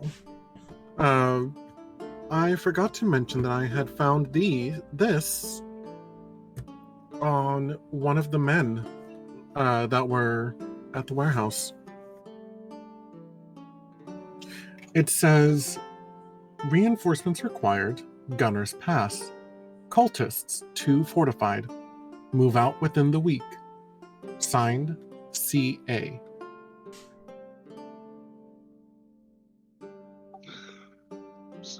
A note from Asterfel himself then, huh? Very likely, but I don't remember what his first name is, so... Coren. Then even more likely. I guess, yeah, we need to... Oh, that reminds me. Barkeep. Aye. Is there a map around here, by chance? He starts to look around, starts throwing some things around, dishes clattering. One slip, shatters. Shit. Yeah, hold on. And then finally goes over underneath the register, the place where he keeps the coin, and starts digging around. Oh, I think there's something, and then lifts his head. Oh, ow. Oh. There. Okay. Oh, you good? Yep. Steps back up. Here you go. It's a map of the area. And goes ahead and hands it over to you. Thank you much. And I'll unfurl it on the table. I will have to, for next session, actually get a bit more of a detailed map for you guys then. You can see on this map, you've got Affarit, which is nestled up against the mountains that kind of cut the eastern half of the continent in half from a northern and a southern section. To the north, there is a road leading out of Affarit over to the west, through Gunner's Pass, north, and up into Doranil. There's a few smaller towns that it passes through on the way, but the major landmark up north is Doranil. You also see a longer path going kind of southeast and around the glade that you had traversed through to get here to Affarit, and that leads back down to Dyalt. Out to the east a little bit is the town that you are familiar with, Kaiser, which name currently escapes me exactly. We have it written down. It's where you did your bit of helping to cure disease and everything for the villagers. Right. We have that written down. I'll make sure I pull that up and put that on the map appropriately. Look at it. But yes, off to the west there seems to be a path leading out of Affarit over to Gunner's Pass, up and through into the greater area surrounding Doranil. And so what the rest of the party sees then as Kaiser studying the map is he traces his finger along from Affarit towards the west, and when it lands on Gunner's Pass, he sort of slams his finger down on it a bit harder. I don't know if it's going to be him, but there is 100% something out there. This is our next destination. Oh?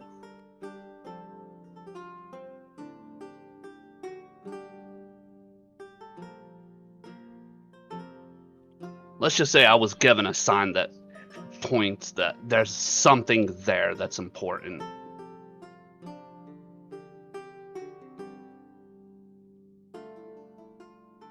In Gunner's Pass, considering everything we've been hearing and seeing about it, my bet is 100% that either he's there or something we could use is there.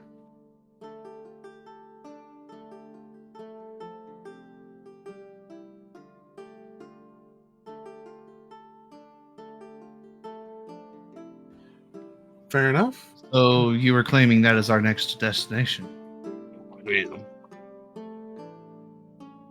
Ah, well. Was the warehouse the only thing we were looking for here in Affarit? For now, yeah. Here I thought we would stay for longer, but okay. Well, we've still got another day to wait. I'm still waiting for my armor, remember? Oh, that is right. Okay. Good. Because I still have not had enough of this bacon.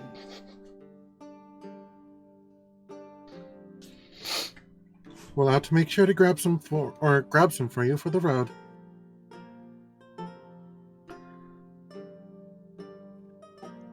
Speaking of... Somewhere in the back there's a halfling. It's like, the dog doesn't know it's not bacon. It's bacon! So, speaking of my armor, there's something I need to go into town to sort out.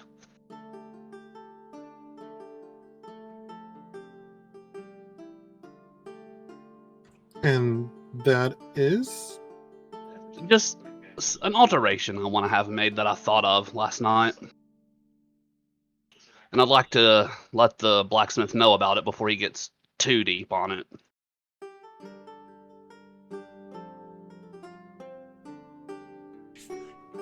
Okay. Very well.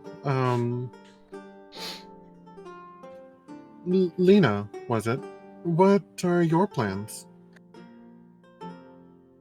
I was going to sleep off last night.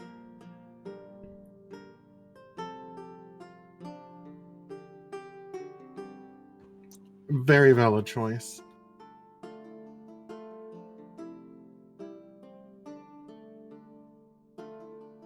And what keeps you here? Why were you in the warehouse to begin with?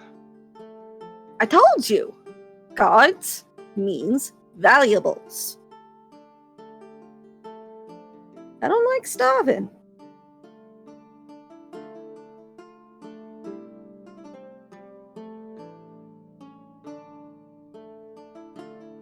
Oh.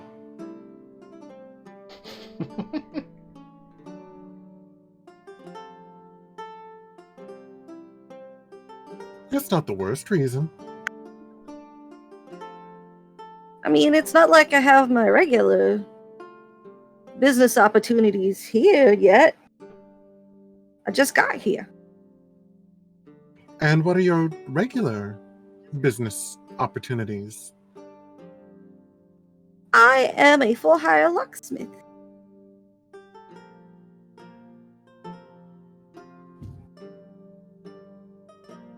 It's a fancy word for I open shit for people. Right. An interesting vocation. I told you last night I was good with locks. And you proved it.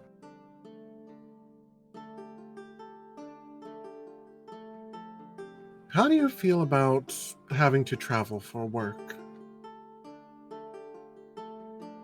Honestly, since I'm trying to lose some attention, I wouldn't mind it.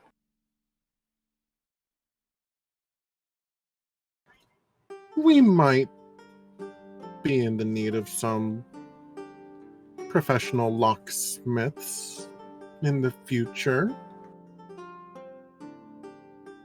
All right. From the front door, in strides Bellinor, kind of groggy, waking up. Hair's a mess. Did I hear? I go and I nearly tackle him. He goes and he says, "Did I hear a locksmith opening up?" My locks old and- friend, you return. Oh, okay. Good morning, Maka. Hi. Oh, do you have bacon? I do not. I start sniffing all around him. Booze, genitals, no bacon. Some kind of like smell olives. That's weird. And seeing Maka do this, I just look at Bellinor. I'm so sorry. I've probably done something I shouldn't have. Oh, you he knows what bacon is. Then I see. Yeah. Uh, Didn't quite think that one through. is bound to find out eventually. I can't argue that. Good morning, everybody. I'm very glad to see that you're all here. I assume everything went well. You got the jump on the situation. Kaiser will look over at Lena. It went mostly well, yeah. Oh, who's it points back and forth between Kaiser and Lena. Who's this hello. Fox. Yes, you are a fox. You are adorable. What is Off your limits. name? My name is Lena, and I have very big brothers. Oh, well, that's okay. I mean, I'm glad you have big brothers. And how old are you? Oh, this is gonna be good. I'm 22. Oh shit. Okay. Sorry. Never mind. I take that back. You're really small. I wasn't expecting that.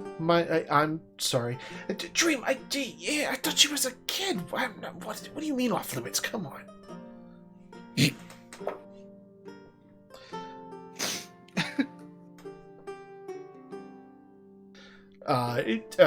Nice to meet you, Lena. I'm Bellinor. The rest of the guys here, they know me. Two of them really know me. So it's yeah. Nice to meet you. let's hope this is the worst of our footing talking to each other. Yes, we got off on the wrong foot for sure. Don't judge a book by its cover, and I should know better. That's on me. So I set off lift mitts because we have a professional relationship. That's fair. That's fair. I can understand that. Yeah, that's professional. Yes, understandable. We're professionals. Yes. So professionally speaking, were you able to fix my screw up? Well, we fixed it. Good. Yeah. So what? Where is it? Where the pieces that I lost? I'm really curious about it. And did you guys get any good stuff for yourself? We found a little bit. The pieces are with Dream. Oh. So Dream, my young protege, what did you learn?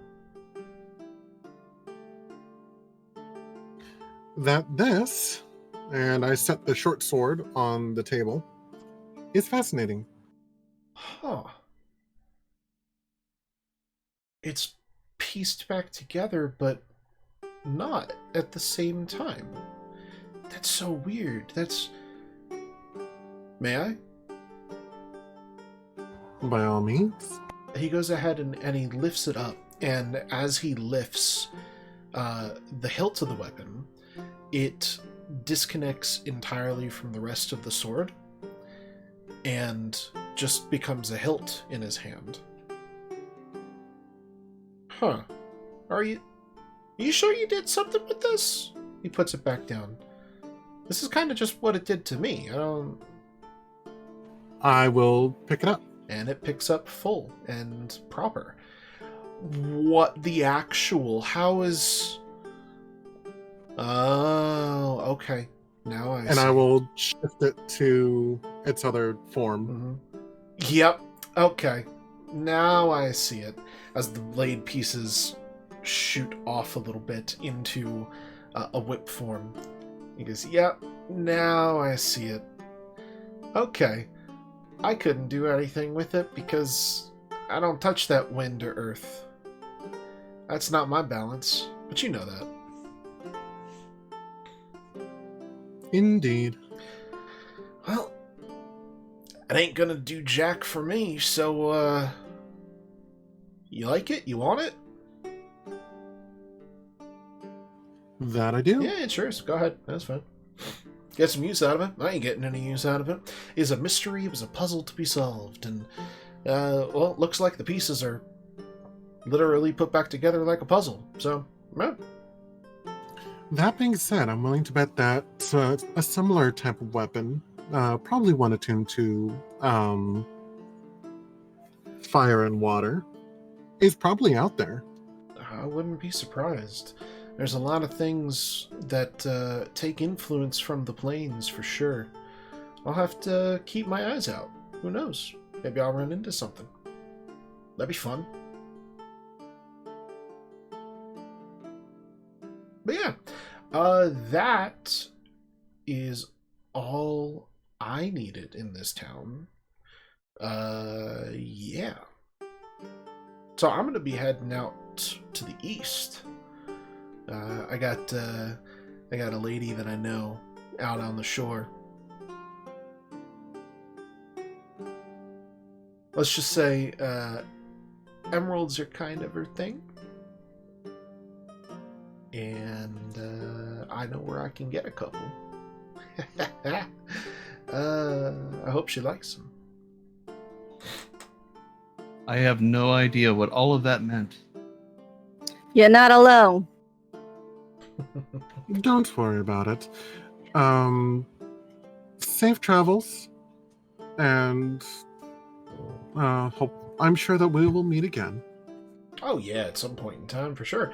We're hunting down the rifts that are opening up. That's our goal, and you know, I didn't expect fate to have me run into Maka again, but here we are. So that means you are leaving and going on your travels again. I am.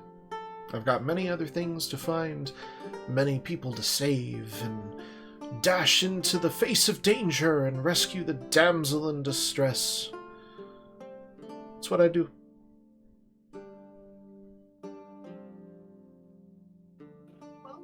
Before you go, Bellinor, I have a question for you. Yeah, sure. What you got, Kaiser?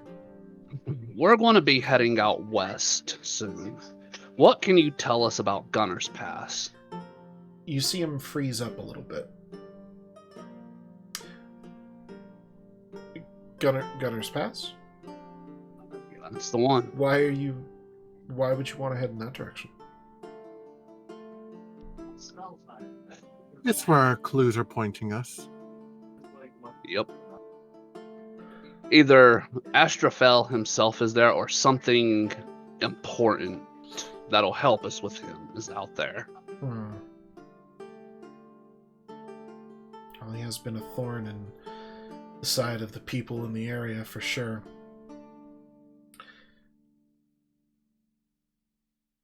Let's just say Gunner's Pass is a little culty. There's a good number of people there that kind of want to just watch the world burn. Anyone who disagreed with them would just be killed off, shuffled off, written off. It was a bit of a mess. I had a job. We have reason to believe. Well, we have reason to believe that Asterfel is also having problems with these cultists. That's strange. Asterfel's having a problem with the cultists. He's not working with them.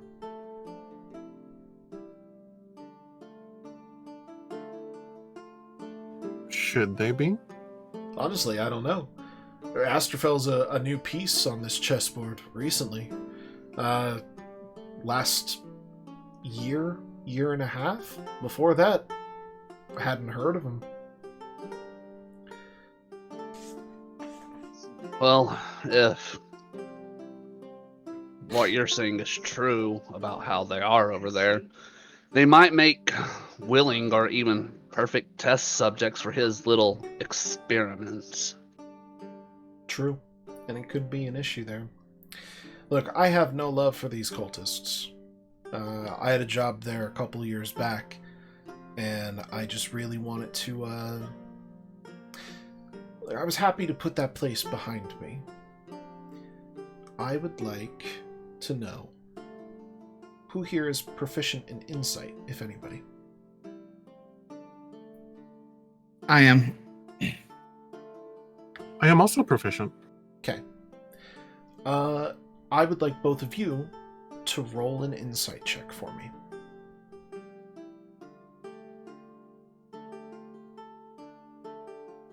$15? 19.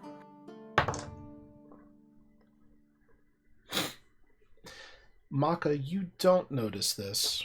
Your brain is still on my friend is leaving, Bacon. and also bacon. Dream, you do notice this. As he's talking about Gunner's Pass, as he's talking about the job and the cultists and everything in that regard, his eyes are shifting. They shift between the members of the group, and in particular, they seem to go to Maka a lot more often.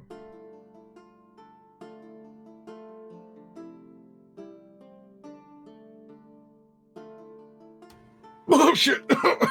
Sorry about that. I said bullshit. As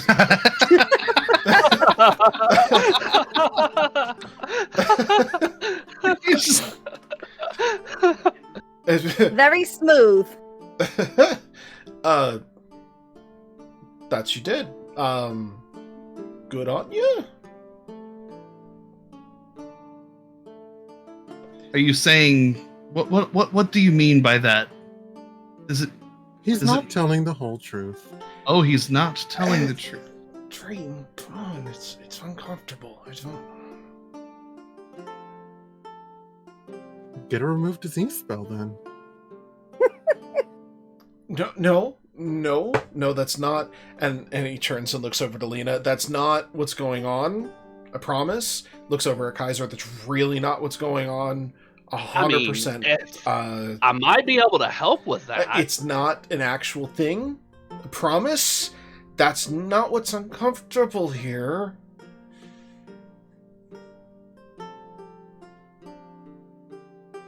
Then what is uncomfortable? No, it's fine. It's fine. You don't. It just Gunner's Pass. I got a history with it. It's just a thing and all that. It's, where's the You have to barkeep? pick one. It's either uncomfortable or it's fine. Pick one.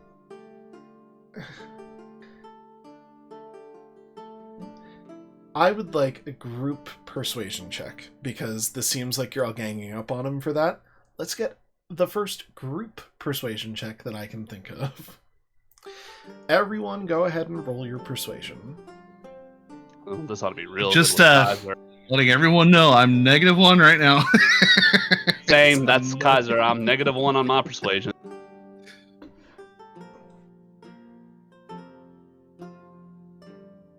Not too bad. Okay. So let's go down the list of the order that it was rolled. Dream, your persuasion. 16. Lena, 23. Kaiser, 13. Maka. 11. Okay. None of these were natural 20 or natural 1s, so they do not double for success chances. You managed 2 successes and 2 failures. Tie goes to the runner. Alright, I just... Maka, I'm sorry. It's... Gunner's Pass is where I lost my nickel harpa.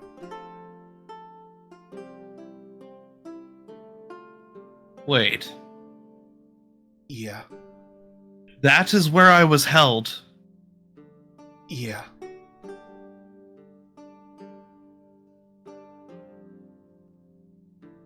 That's why I said it was uncomfortable. Then it shall be uncomfortable for me too. I'm sorry, buddy. No. Don't be.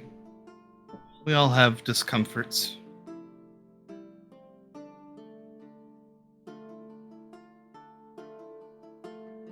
But in that discomfort, maybe I can find answers. Do the rest of you know about that bit of Maka's history there? And why it's uncomfortable?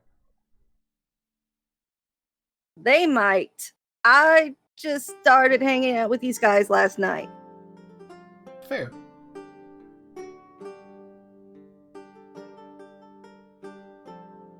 Well, if you don't know, They do know the reason why I am a direwolf was not of my own choosing, and Kaiser, Dream, yeah, this... Apparently, I did not know the place that I escaped from, because all I wanted to do was get away from it after 2 long years of being held there. But that is the place where I was fed human flesh. The only reason why I did not starve to death is because I had to do what I had to do.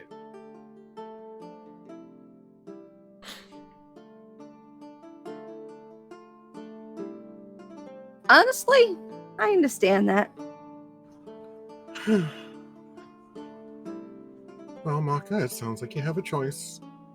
You don't need to go there with us if you don't want to. We can always I come back for must go. It's not just for me, but someone needs to look after all of you as well. If you are bent on going, then I will go too. And I'm sure with some powerful friends by your side, Maka, a little bit of justice might be on the dish rather than bacon. Justice, yes, but I just want answers. That explains why you thought that the cultists and Alistair were related. Because of the dire connection. Yeah, it's a curious situation that I said, and I thought that they were working together because, well, they were making dire animals down there.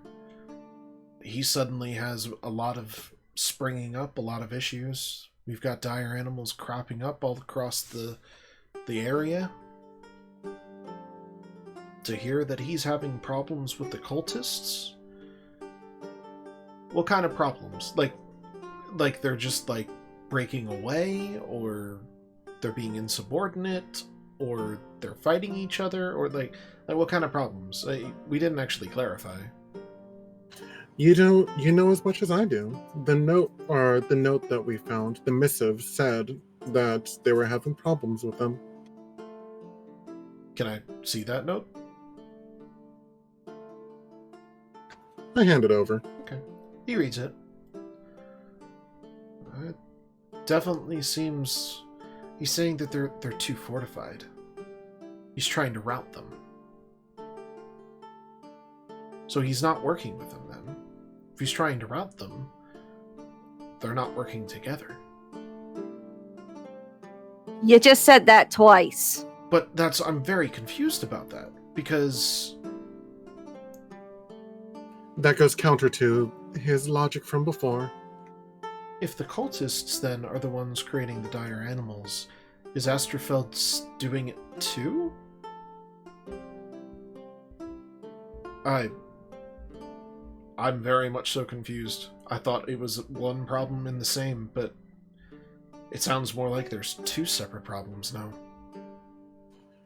I have my own theories, but I'm sure that we'll find answers when we're up there. I don't quite understand, and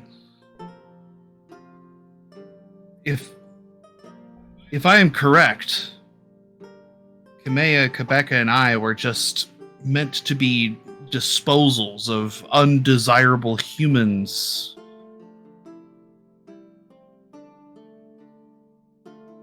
And not really meant to be any kind of creation other than that. We were simply there to feast upon those that they threw in our hole. Let's put it to you this way, Maka. Your hole wasn't the only one.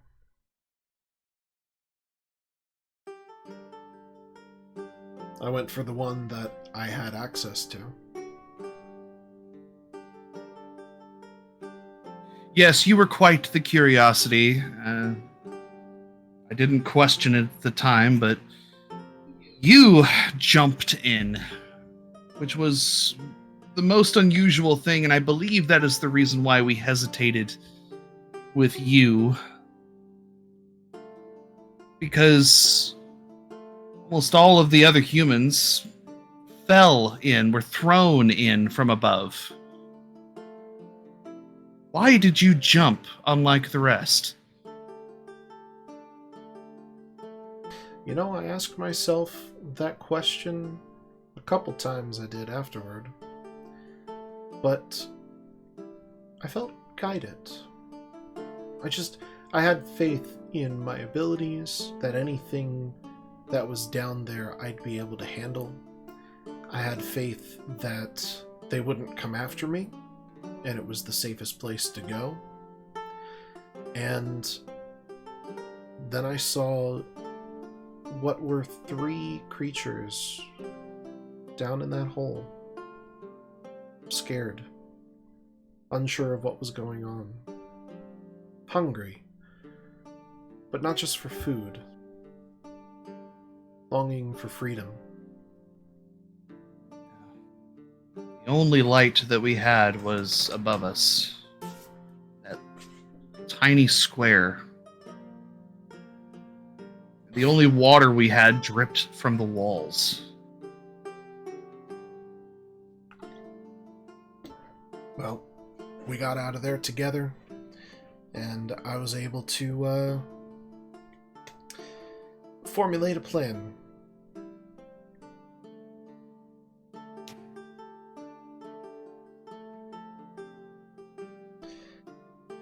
I was just glad that we did get out, because you lot didn't deserve to be down there.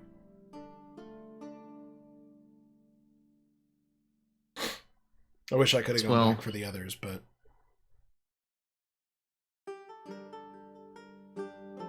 Deserved or not deserved, it is done now. That it is. The past is the past. All we can do is look forward to the future. And right now, my future is on the Emerald Coast. So... We appreciate the information. And one final question, and I'll let you be. Sure, yeah. What was it last night? Dream Maka, do either of you remember? The guards kept going on about a shadowed one. You've been in town, you've been around that warehouse. It's the first I've heard of it. You heard I wonder if it had anything something to or do with anything of that the sort? bat. No, the shadowed one. That's the first I've heard of it.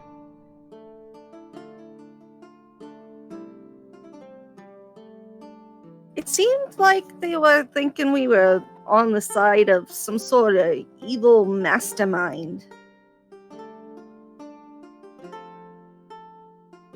He gets a sly grin on his face.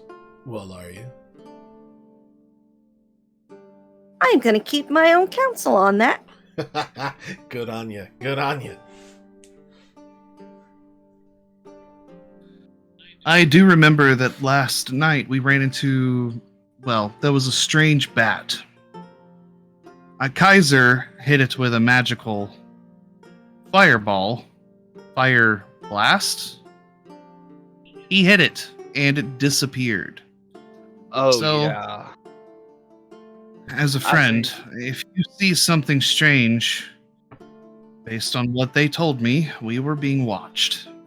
I think Dream said it was something like a conjured creature or something of the sort. I specifically said a familiar, but yes, some kind of conjured creature. Familiars seem to be the most logical. Makes sense. Someone trying to keep eyes on. Whoever the caster is would have obviously been alerted to the ritual falling apart at the dispersal of their familiar. So it's good you got out of there. I'll have to let the guards know to keep an eye out for strange occurrences coming into town then. Watch your own back while you're out there too, Balinor. Best I can. Normally I'm on my back, but yeah.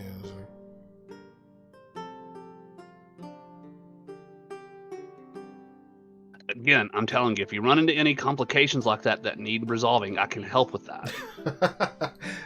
No, I'm good. Appreciate the offer, though.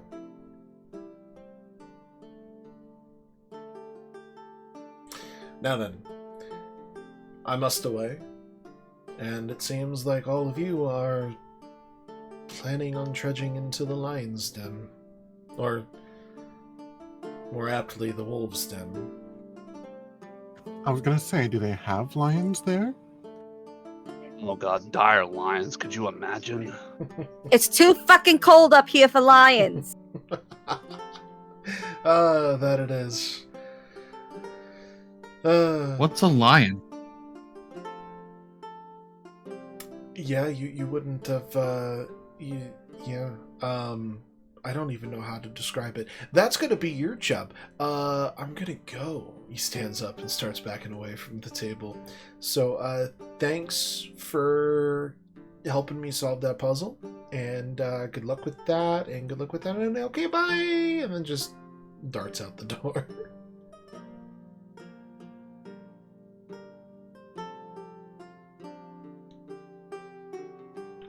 So Lions what is are a a type- lion? Lions are a type of large feline.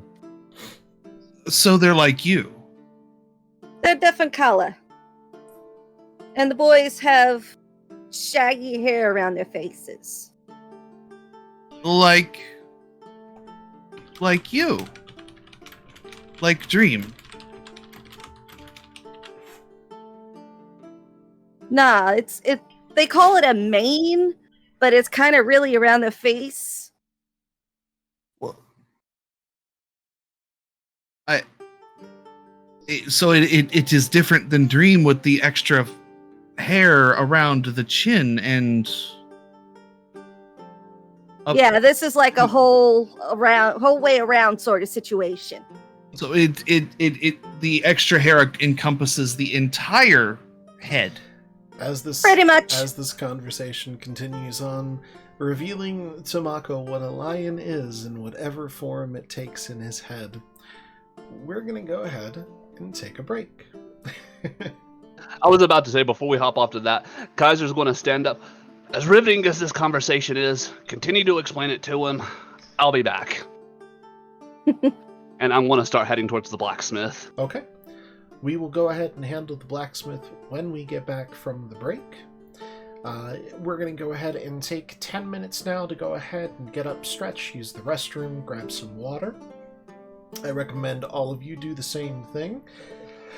For those joining us on the stream, make sure you go ahead and get a break in, and we will see all of you in a few short minutes. Don't go anywhere. See you soon. And we are back. Thank you, everybody, for allowing us that chance to get a break. The doggo is taken care of. All of us are taken care of. Things are looking good. So, before the break, we left with Bellinor heading out to go off on his own personal escapades. And a lot of you left with some questions about some other circumstances. What would you like to do? Oh, that's right. And Kaiser said you were going to go to the blacksmith. Yeah, while they were trying to describe a lion to Maka, I'm off to the blacksmith. Yep. So, you progress through the street over towards the blacksmith, and as you approach, you hear the stereotypical sound that you would expect of a hammer striking metal against an anvil. You approach and see the same gentleman there striking away, shirtless, sweat beating up on his forehead. And an apprentice, you can gather, in the back next to him with a towel to dab away the sweat or something, you might gather. Question, because I don't remember. Did we get the blacksmith's name? Nope. Just double checking. Not that I remember, at least. Might have given it to you, but... Because I didn't write it down, so... Yeah. So. Anyways, Kaiser, he'll approach the counter and sort of knock on the counter itself. Knock, knock. Hmm? Oh, do be a dear and go see the customer for us, please. Yes. No, I've got this. It's fine. Yes. You go. Get. Ugh. Good to help these days. The younger gentleman approaches the counter. Hello. Yes. What can I do for you, sir? I'm here to speak to the blacksmith about making an alteration to an order I put in yesterday. Well, the master smith is currently working on an order. He said it was very important that he got it done. Kind of a rush job. keeps going on about the metal. I'm not sure what that's about.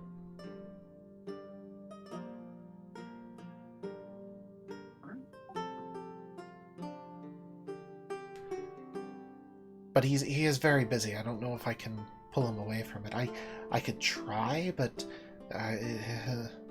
you see a Just tell him it was the gentleman that brought him the metal that he's working with. And it'll take a minute. You see a look of dread come over his face. As you wish, sir. He goes back around.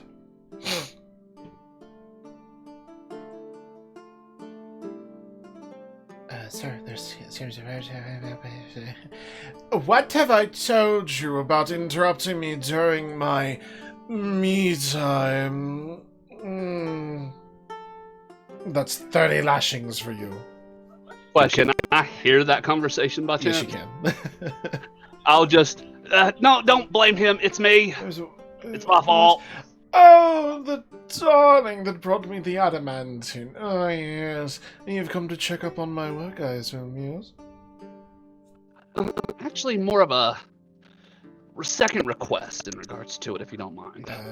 Something I thought about. Changing the plans halfway through. Well, I will see what I can do. No promises. Hopefully it's nothing too drastic.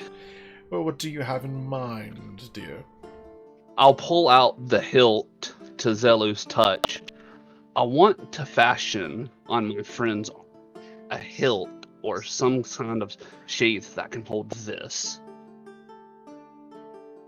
Well, it's a simple hilt. It doesn't even have a... There's no blade to sheath it into. This is... curious. Yes. I would have to be able to buckle it and use some kind of metal snap to hold it in place and hold it tight. But then he would have to remove the buckle. I honestly don't know if that can be done for your wonderful furry companion's armor.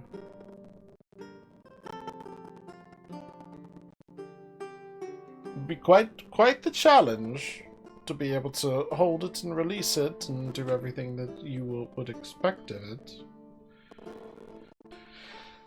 But I suppose I can attempt something.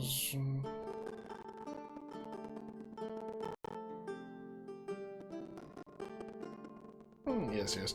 I'll do what I can. I'll see what I can accomplish. Is there anything else?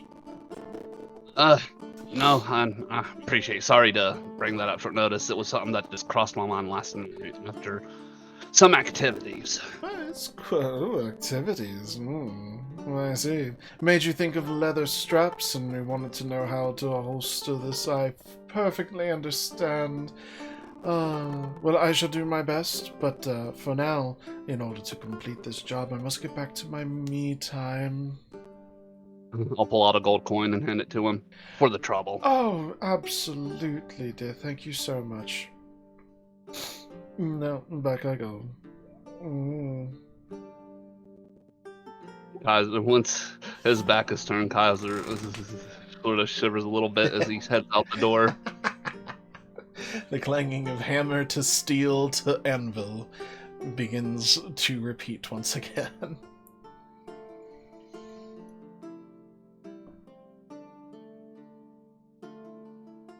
Okay. What do you do then? I assume you head back to the group? Yeah, head back to the inn. Okay. So you're all reunited once again in the inn. What is it that you would like to do for the day? So now you definitively know what a lion looks like. Interesting. Oh, good. So you managed to get it through to him then? Yes, lions are cats, but they... What was that second part of the lesson again? That's okay. We don't need to go over the details of that. Well, I have the image now. They are tan in color, and they have the large mane. I understand now.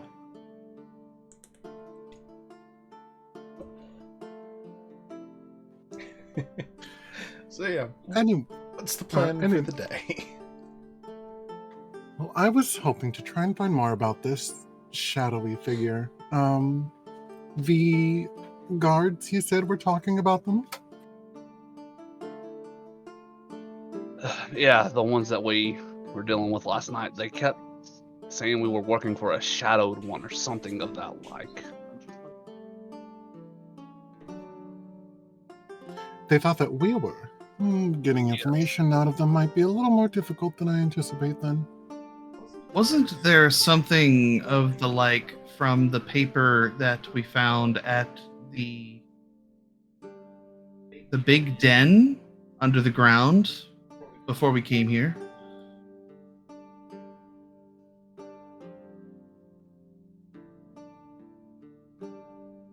You said it was a science that they were conducting, but it was for some kind of cause that they felt strongly for, that also made us look bad. Am I getting this right?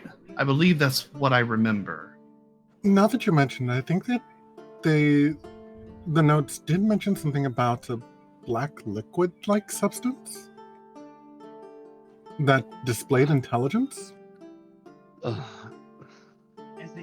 Yeah, they said that it was one of the components that they hadn't received yet. That, oh god, it was being transported through Gunner's Pass.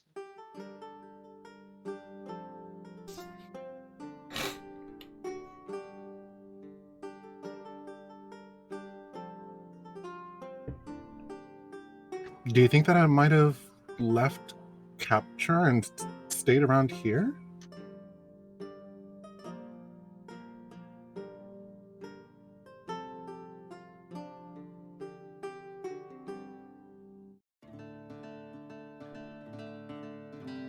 Sorry, context. A lot of weird... and Waking Dream turns to Lena. A lot of weird things have been going down, and we're kind of on the trail of it. Like the whole giant rats everywhere thing? Yes. Yeah.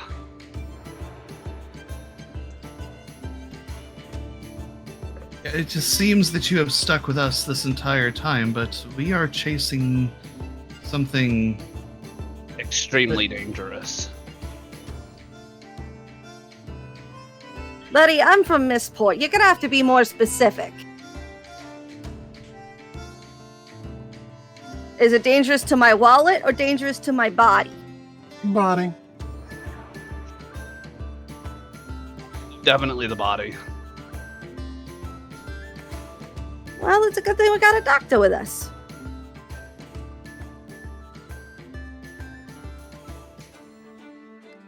It sounds as if she has made her decision. I mean, you said you needed a locksmith, right? I feel like it would be good to have one on retainer. I don't And remember that conversation. You were occupied with bacon. Oh, that's right. Is there any more of that around here? Follow your nose.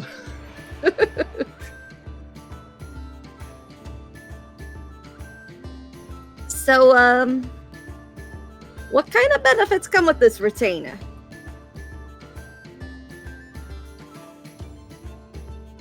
I will hunt plenty of food, so you will never go hungry, based on how I've seen these other two eat.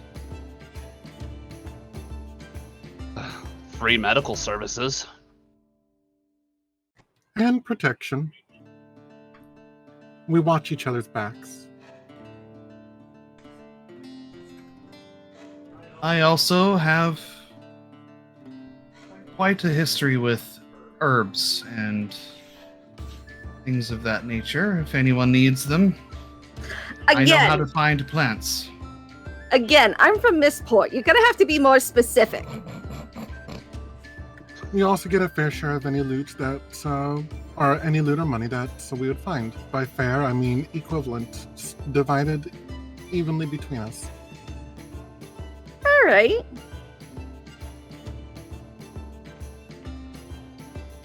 I'm interested to see you guys in action some more.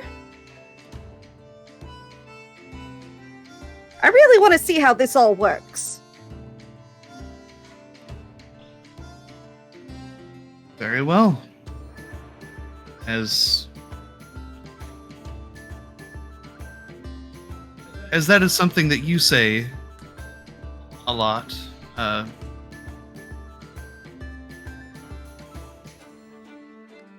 that's fair.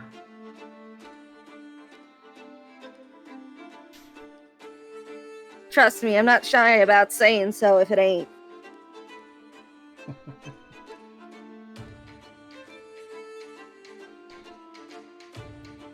So yeah, we do have to spend another day staying here for the blacksmith for Kaiser. I don't want to stay in the inn all day.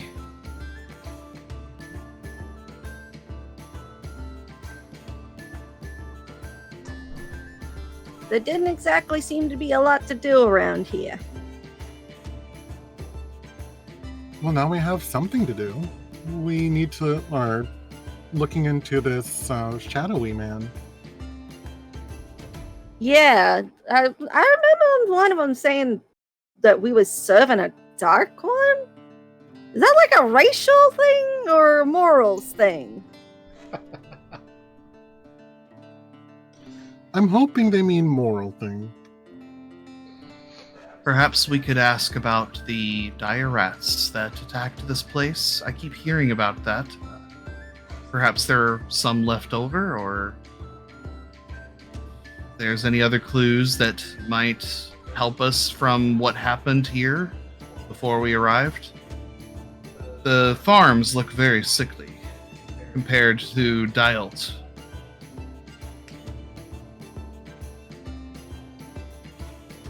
I assume that's why all the people left. There were plenty who also stayed, but I am just curious. Perhaps I could sniff around and find more to know about what happened here, and if there are any of these rats left over or any other clues we might be able to find. It'll at least keep me occupied for the day. Or I could just take another nap. Although the alley is quite smelly with urine, I believe I would like to spend the night somewhere else next time. I mean, you could always spend the night in my room.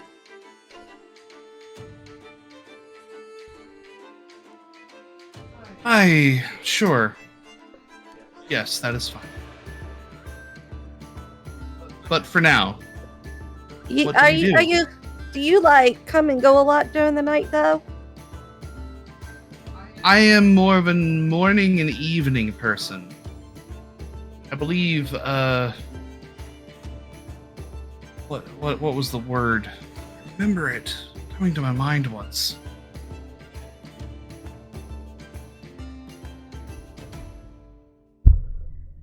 Diurnal? Oh, okay. Yes, I hunt at dawn and at dusk, and mostly rest throughout the day and the middle of the night. I'm more of a nocturnal kind of gal, but as long as you just go out and come back once, it shouldn't be a problem.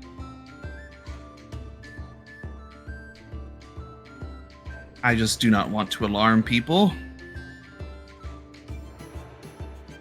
Considering my stature, they could easily call the guard upon me just for existing. I know what that feels like.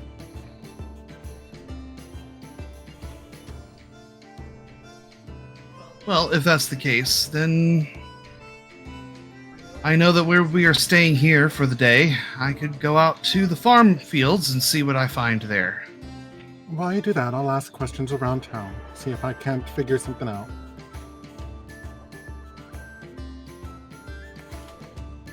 I am gonna get the rest of my sleep.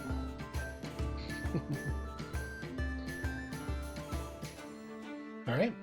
So specifically, what are you guys doing?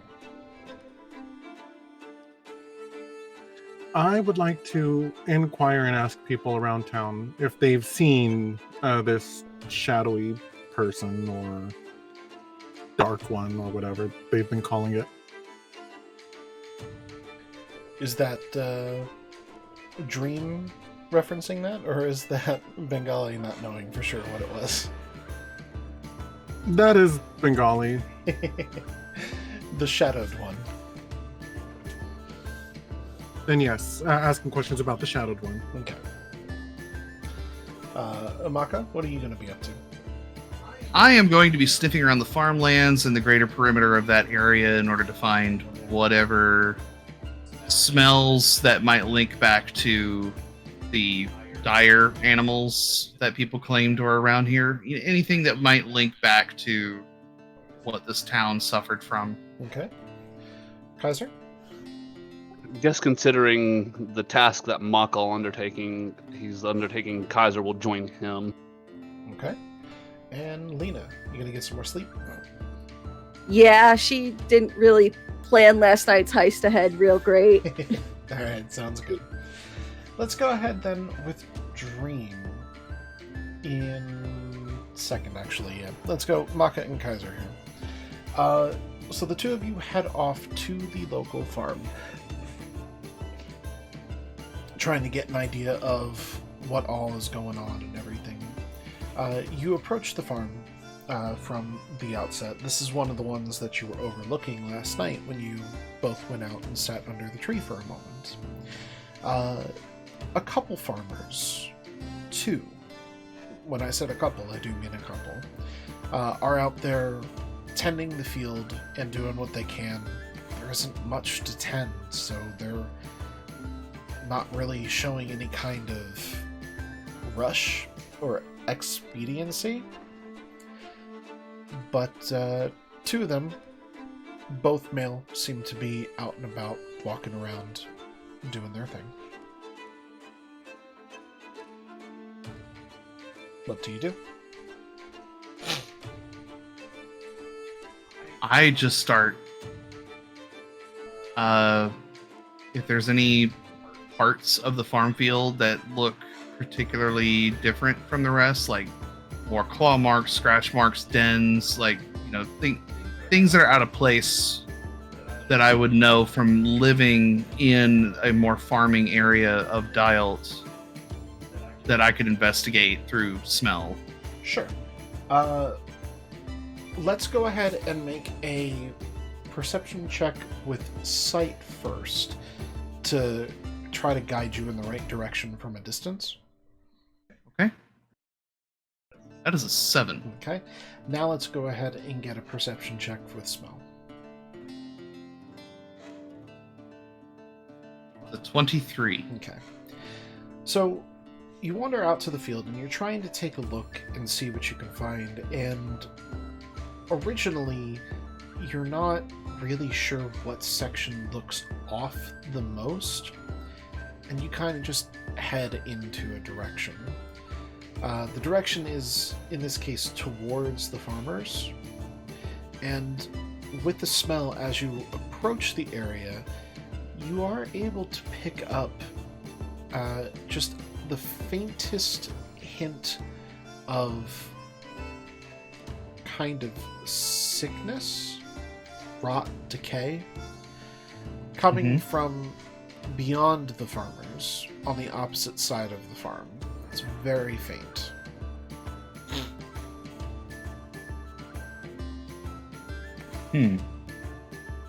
Kaiser. I'm going to go up to Kaiser. Kaiser, why don't you ask the farmers what happened around here?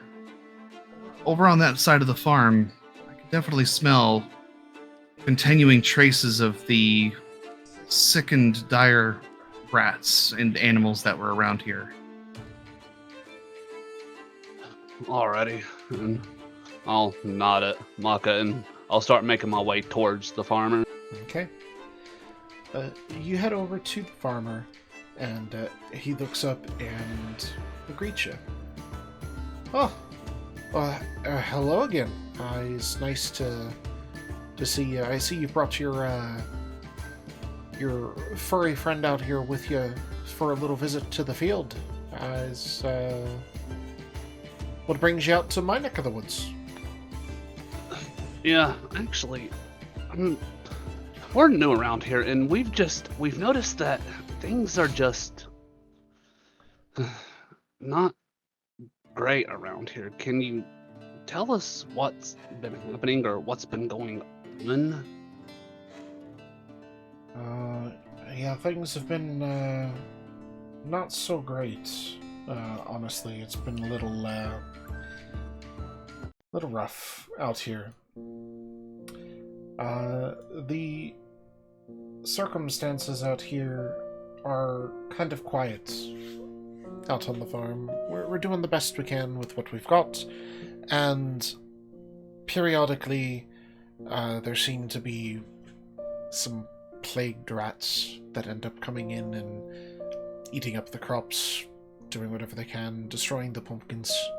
It's honestly just an absolute mess. The guards are doing everything they can, and I've had to pick up a pitchfork here and there to defend ourselves as well. It's unpleasant, to say the least. It's kind of the reason why a lot of people have left. Not enough food. You mentioned plagued rats, like just regular rats, or have these rats been bigger than usual? I mean, they were certainly bigger than normal rats, that's for sure. But, yeah, I haven't really seen many rats to compare, but certainly bigger.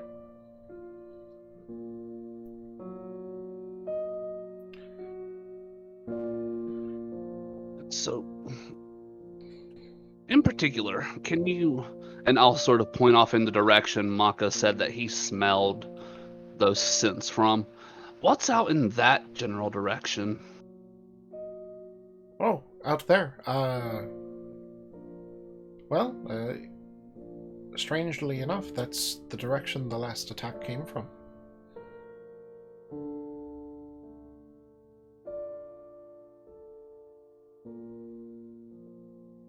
Gives you kind of a acquisitive look.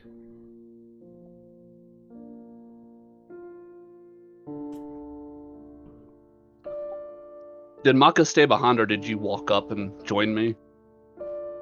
I walked up and joined you because I'm the one that asked you to ask the question. Alright. I'll just look down at Maka then. Well, you heard the man. He said that the last attack came in the direction that you pointed. I'm just going to silently nod my head, and then I'm going to follow that direction and continue to go further outward from the farm, since that's where he said that it came from. Oh, you've got him really well trained. Just a simple couple of words, and he goes off and starts to do his own thing. Yeah, he's good like that for sure. If I didn't know any better, I'd say he actually understood what you were saying.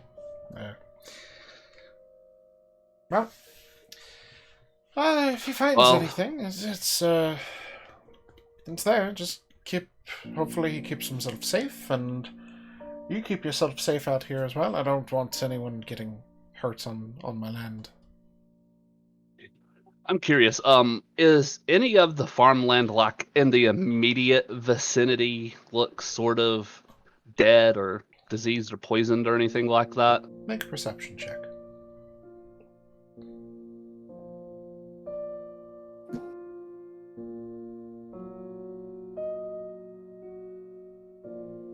Nine. You're not sure. There's enough growing in this area, kind of centralized, that anything that would stand out as diseased, destroyed, if there is anything, it's hiding behind what isn't and what is currently growing.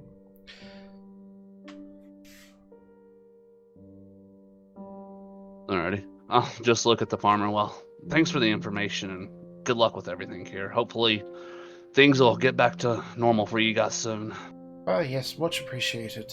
We're doing everything that we can to keep Affarit afloat and make sure her citizens have enough food in their bellies to get through what they need for the nights that we have to deal with here.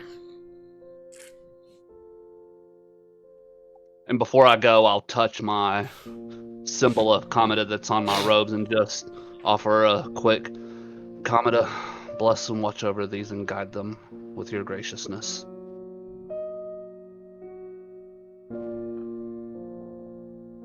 All right. And then I'll turn and follow Maka. Following Maka, you move forward, and I want both of you to go ahead and make a perception check. Maka, smell.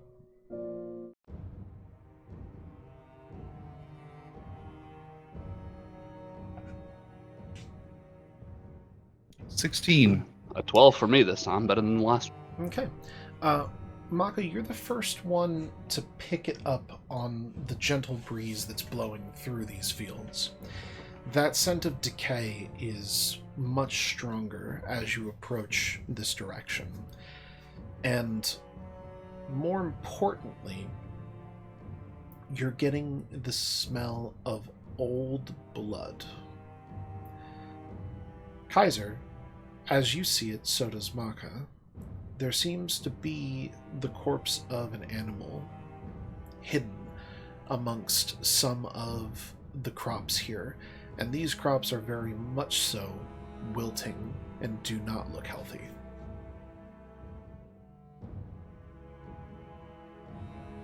I'm going to approach the animal. I'm going to follow And- right behind Maka, but as I'm doing so, I'm drawing and readying my crossbow, and I'm keeping more of a lookout. Sure. Keeping my nose low, I'm examining this dead animal as much as I can. I'm going to see what it died from, or at least try to, connect what it died from, and if it is the source of the smell. Yep. You can confirm it is absolutely the source of the smell, of the sense of decay and the old blood. Upon approaching it, it is plain as day because you've seen them before. This is a dire rat. Okay. The cause of death, if you would like to make a medicine check, we can do that.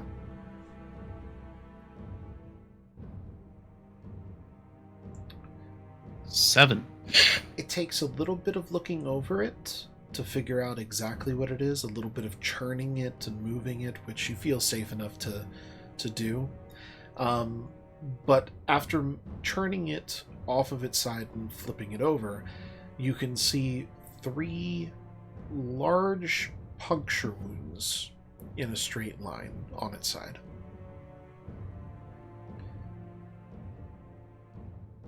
Kaiser, do you think these looked like teeth or something else made these puncture wounds? I'll take a look at it, but I've still got my crossbow readied, and could I tell that it's obviously teeth marks or actual stab puncture wounds?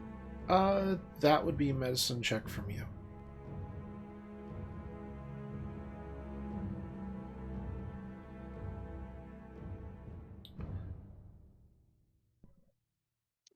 $11. It's tough to see because there's a lot of matted fur and blood in the way. But after looking for a moment and kind of swapping off who's keeping an eye out momentarily, you're able to see that this is not a tear like a tooth would do. This is more of a tool, and with the 3 perfectly spaced in a straight line, you can gather whatever stabbed this dire rat was man-made. No, this is definitely man-made. Actually, the gentleman mentioned that this might be a victim of the farmers, because he mentioned that sometimes he has to pick up his pitchfork. That would make sense, but do you believe that the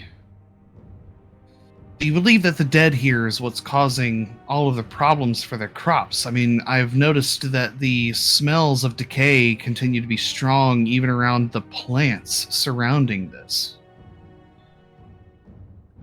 It may not be the only factor, but I would assume it's definitely a big one, yeah. Would you say that they should probably move this carcass away from their plants?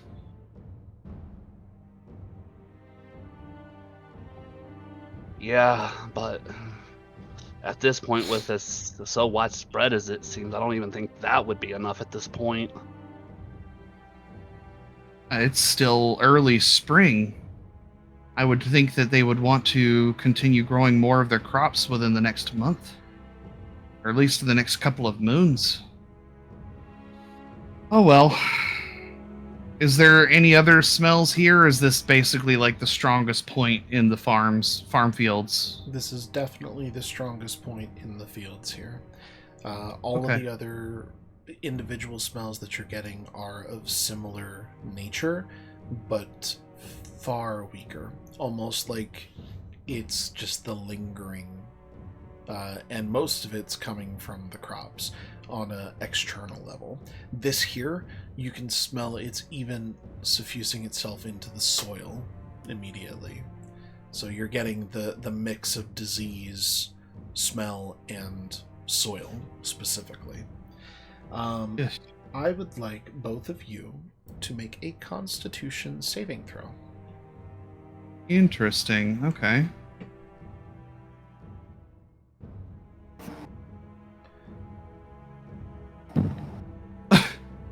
$11. 10. Both of you are considered poisoned for the next hour. Okay. Yeah. This does not make me feel good. I would. Definitely need to get out of here. Yeah, if this was near my den, I would move it as far away as possible. I'll let the farmers know that they should dispose of that body. Yes. Okay. I think I would like to go back for some more bacon.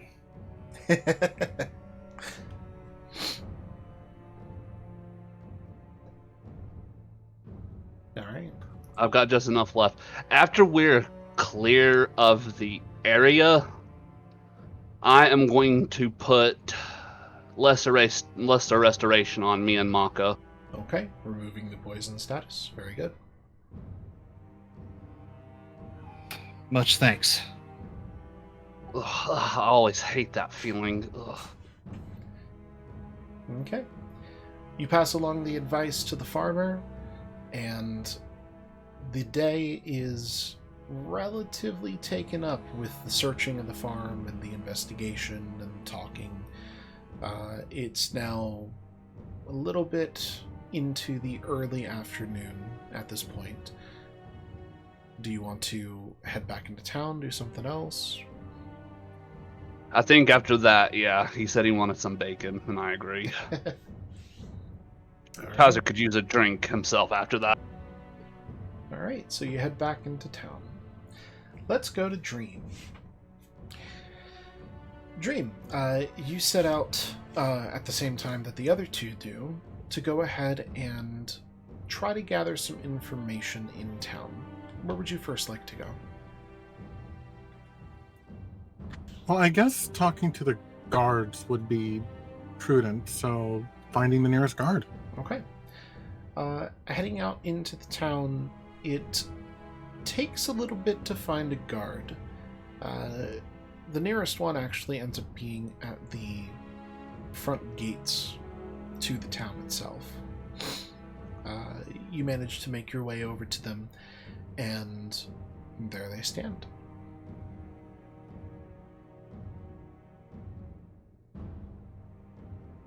Oh, yes, good morning. What can I do for you? Hail, noble guards. I had a couple of questions regarding something that I believe that I overheard the other day. I was hoping you'd be able to help me. We'll do what we can. Yeah. What kind of questions you got? I'm looking for information regarding a shadowy figure. Shadowy figure? Are we talking like the kind that bounce around and up to no good? We've had some problems with thieves and bandits in the area recently.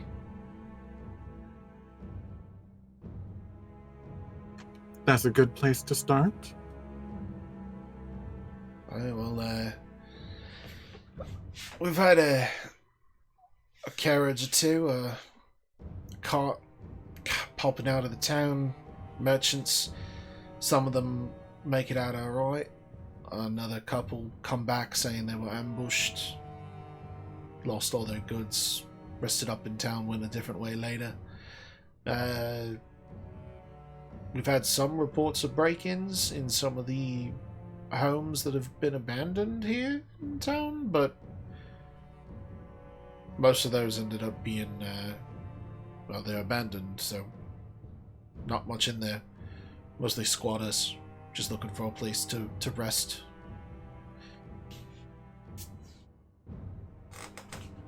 I see. But nothing out of the ordinary, really? Nothing spectacular about these occurrences? Not that I've heard. How about you? Rolf, you heard anything crazy? I know, I haven't heard anything crazy, no. It's just been, the worst of it is the merchants, they're out on the road, right? And the carriage, it just gets overrun. One of them came back with frostbite, and I thought, well, you're dumb, you should have been wearing gloves. You know? Had to see the doctor get his hand removed. It's terrible thing, but it was... I mean, we're in the mountains. It's bound to happen if you're not bundled up.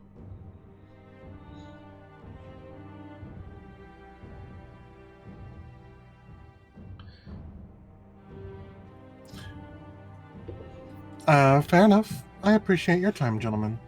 Yeah, certainly. Is what we're here. We're here to protect. We're here to help. If you need anything else, you just let us know. I appreciate the offer. Take care. And they go back to watching out through the front gate.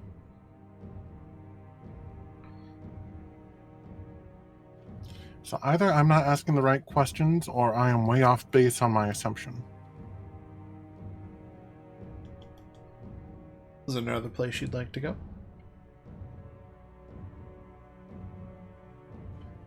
I'll take a look at some of, or I'd like to go towards the areas that have been abandoned. Mm-hmm. See if maybe I can find some leads there. Sure. Go ahead and make an investigation check for me. Sounds good. The way I see it, either I confirm that it is nothing there, or I just roll low enough that I don't see anything anyway. I got a 3. Yeah. So you start to go through some of the abandoned homes and everything in the area. Main thoroughfare is typically where you go, and they do seem pretty decently boarded up. There's a couple that look like they could have had a little bit of a break-in, and peering through the windows as they would have been, you can see that they are very much so barren. There's maybe a cloth or two somewhere strewn about, but they are very much so empty across the board. just seems like most of the people that were there just kind of up and left, and took their time to do so because they didn't leave in a hurry, otherwise they would have left a lot of the things. But it seems like most of them took their things, did what they could, and tried to move on. Okay.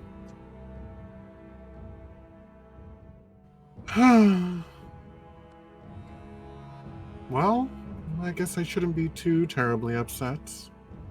A magical shadowy ooze going around doesn't appear to be menacing the town. I almost rather that be just the regular bandit variety. Mm-hmm. Anything else you'd like to look into? Nothing really. It seems pretty obvious that I'm just going on a wild goose chase of my own design. Okay. So everybody... So I will head back to the inn. Yep. Everybody meets back up at the inn. Actually, one more thing. Before we do get back to the inn, as we do get back into town, Kaiser and Maka, I'm going to look at Maka. There's one more thing I want to take a look at since we're out just investigating things. Very well. And I want to head back into the direction of the warehouse from last night. Alright. Without issue, you'll be able to head back through the town and head over towards the warehouse. I just want to sort of scope it out, look around, see what's going on after our little incursion. Sure. At first glance, coming through into the area, all is quiet. There doesn't appear to be any kind of stirring of guards like you had the night before. It's pretty much just like the standard sound of crickets in the background, as quiet as it would be. The torches have gone out. No one seems to have upkept them overnight, so they've run out of fuel. And for the most part, it's very still. Outside of the standard breeze blowing some of the leaves around and the sounds of the wildlife. Just to make sure to be thorough about it, I'm going to approach the sort of the door where we came in, and I just want to take a peek inside. Sure. Don't want to go deep, I just want to look through and see if I can spot or hear anything. Sure. Make me a perception check.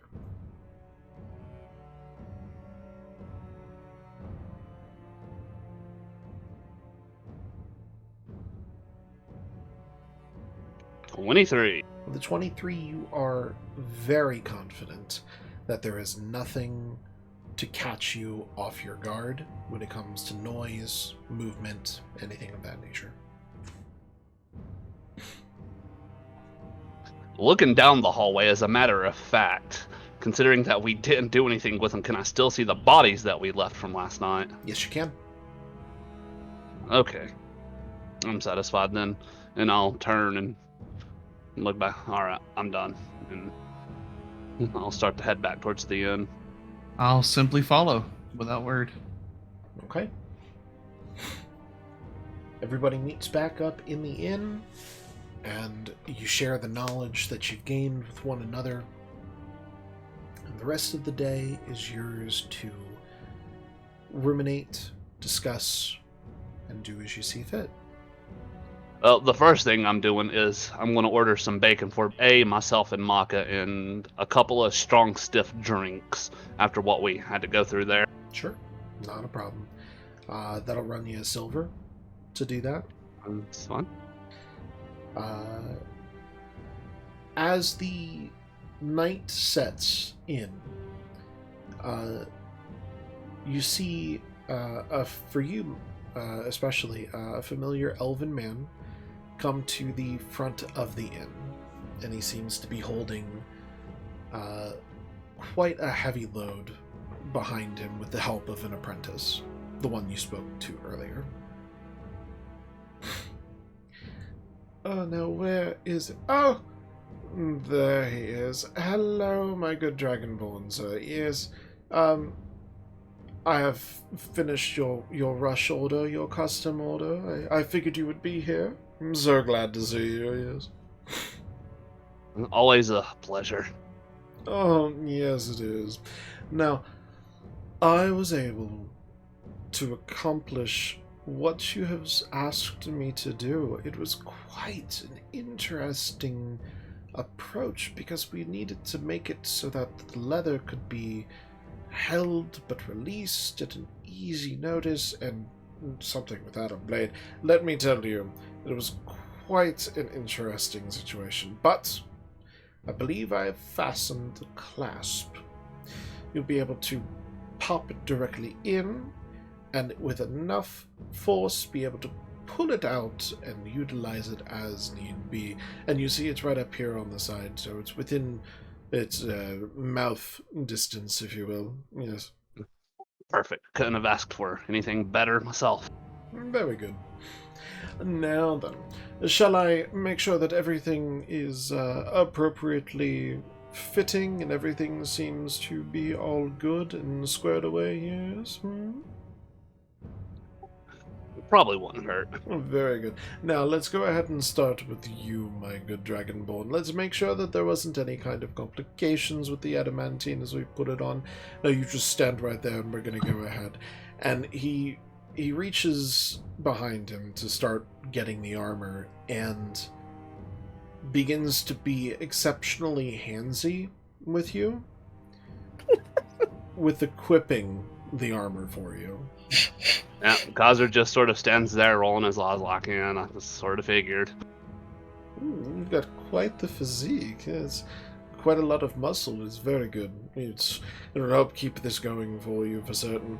And buckle here, and a little bit for the tail right above, and there we go. Yes. Oh, very good. Now, how does the movement feel? Can you still move your joints and everything? No issues?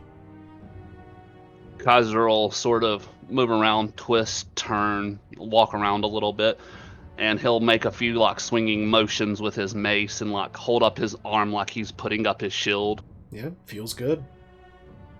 Feels excellent.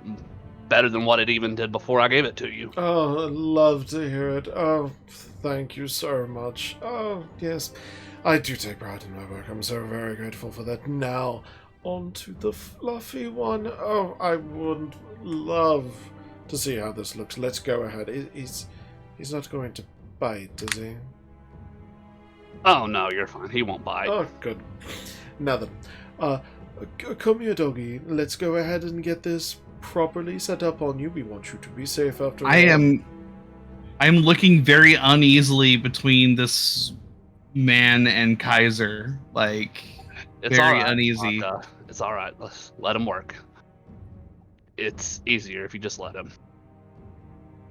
And I step forward and So the blacksmith himself ends up just spending the time petting you and giving, scratches behind the ear and, giving pets here and there on top of the head mostly, while the apprentice does the work of fastening the buckles and getting this armor onto you. It is, for all intents and purposes, a breastplate, adamantine breastplate. It covers over and leaves plenty of room and movement for your limbs, so that you can go ahead and do what you need to in that regard with movement. It protects your underbelly and your back. It's kind of like a metal tube that's form-fitted to you.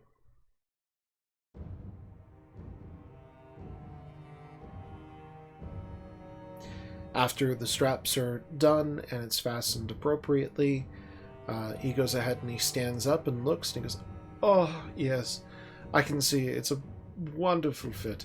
This gentle green hue all through it all from the adamantine. Beautifully carved. Plenty of mobility, I hope. Can you get him to run around a little bit just to see how everything works, my good sir. And upon hearing Before that, Kaiser even has to say anything, like Maka immediately begins to trot a little bit around the front of the shop, and then goes out the front door and takes a moment to actually gallop down the street and back. It's odd. You've never had this much weight on you before, but you're strong enough to be able to hold it. And the straps are snug, but not tight enough to cause discomfort. As you run, they don't really clank around very much. You're not getting a lot of things that would end up really impacting in a negative way. This is very finely crafted.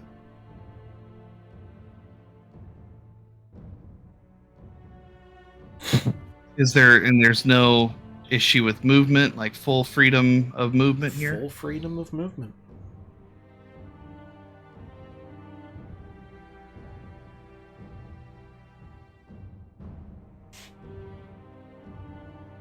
When I'm going to get back, and I'm going to get back, and I'm going to go in and sit and face Kaiser, and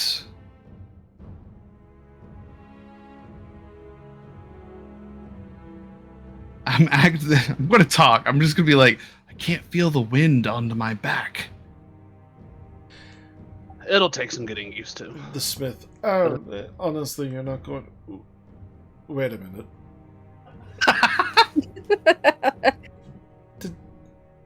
Did you? He'll look big-eyed at Maka, then over to Kaiser, back to Maka. Kaiser just has a knowing smirk on his face as the blacksmith looks at him, like I'm just used to this happening at this point, so just a knowing smirk. He talks? Indeed, he does. I can articulate.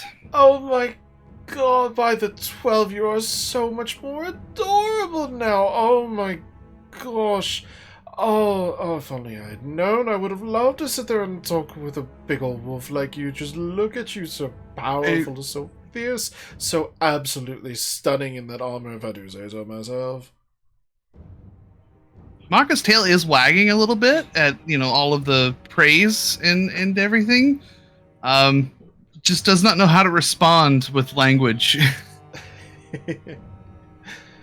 Oh, good. I can see that tail. I'm so very glad you enjoy it. Now, there are some additional features for you. I have a couple pouches here on the back, so you can go ahead and store your bacon treats if you wish, and whatever else you need is wonderful. And over here, and he demonstrates with the hilt, because you had to leave him the hilt to size it properly. Of Zelu's touch. And this right here, you just go ahead and you just reach over and use your teeth and you pull it out and you hold it in your mouth, and then you can slap it back in pretty easily. I made sure that the rotation of your neck was perfectly fine and all in this area. Oh, it's just absolutely wonderful. I'll actually take a moment to test it. Yes, I was going to actually take a moment to test it. Yep. Real quick. Sure enough, it's effortless. You're able to quickly turn your head to the side, kind of at like the shoulder situation for you, and then give a quick tug to pull it up, and it is now in your mouth and holding there. And then you're able to turn and kind of press it back in. Full motion. Not really an issue. It's very easy to pop in, pop out.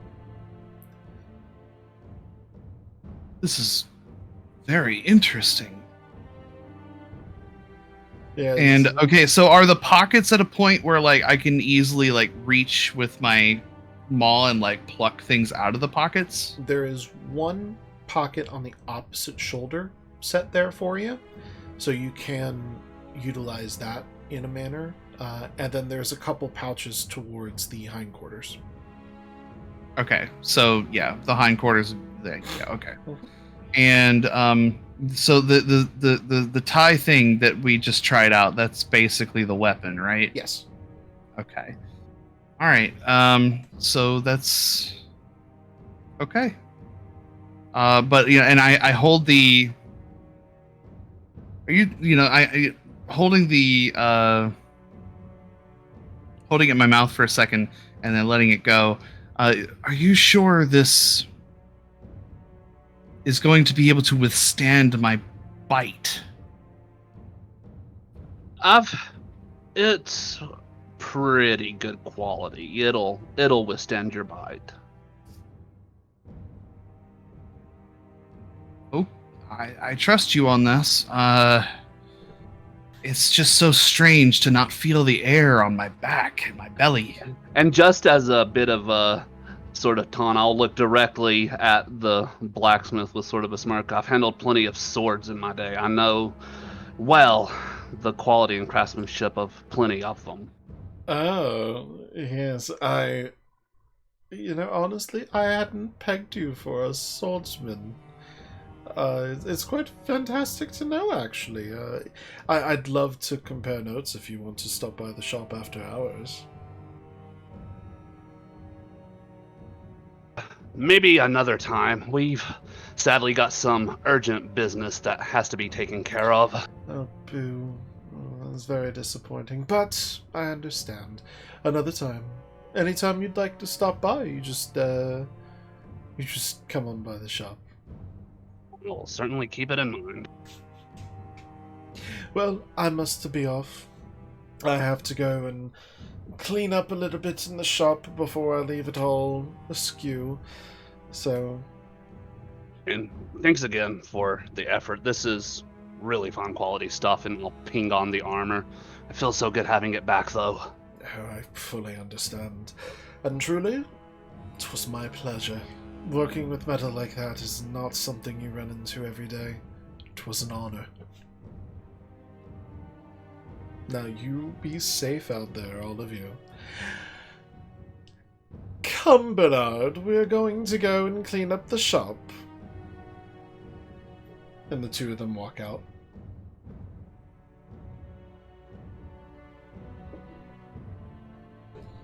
After they walk out, I make sure they're not in earshot before I turn towards Kaiser. I'm sorry, were you flirting with a blacksmith? Maybe a little. Lena's gonna Just- come downstairs after having watched this entire exchange. Just checking. So I am now adding. I assume I am now adding some armor class. You are. Wow. You will now have the benefit of wearing a breastplate. The breastplate, and I'll flip to the page really fast because I almost have that perfectly memorized in the PHB. Your breastplate is going to be 14 plus a maximum of 2 from your dexterity modifier.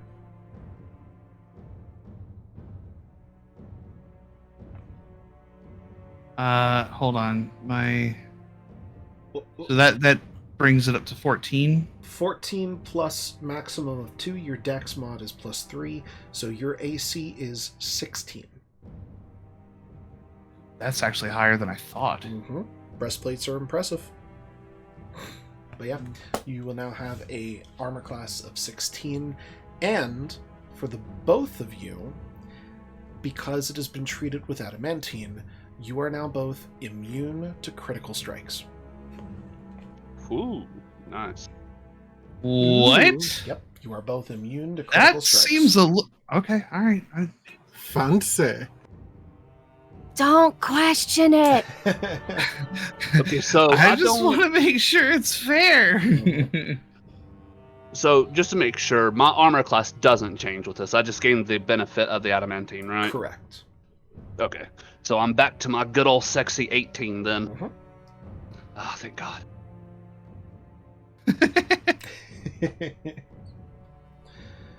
All right, so I will update the armor class in the rotating character thing that I just made earlier today. So I'll get that done for next session. And we have now reached the end of our normal time. I was about to say, actually, for Lena's perspective and sake, because the only times that she's seen Kaiser, he's been wearing, his priestly robes, just looking more elegant and clerical. Now he's in his full heavy armor again and looks more like a paladin would look like. Mm-hmm. Definitely a far cry from the robed fellow she met. Most assuredly. So, we will go ahead and, because the time is up for tonight, call it for tonight, and we will discuss what the next step is for all of you, and take that next step next time we get together. And as I said at the start, there will not be a session the next time we normally would get together on the 24th of June. So we will be back in July, and it'll be a little bit after, so it's way in advance, but we're going to come back after Tanuke's birthday. Oh, yeah. Mm-hmm. Okay. So, They're gonna be Birthdays really close to each other then. yeah, in the comments, get in the comments. Wait, who else's birthday? Remember, mine's on the 24th. Oh, that's right, yeah. Yours is on the day. It's on the yeah. day. Yeah, on the day of. So, get in the comments.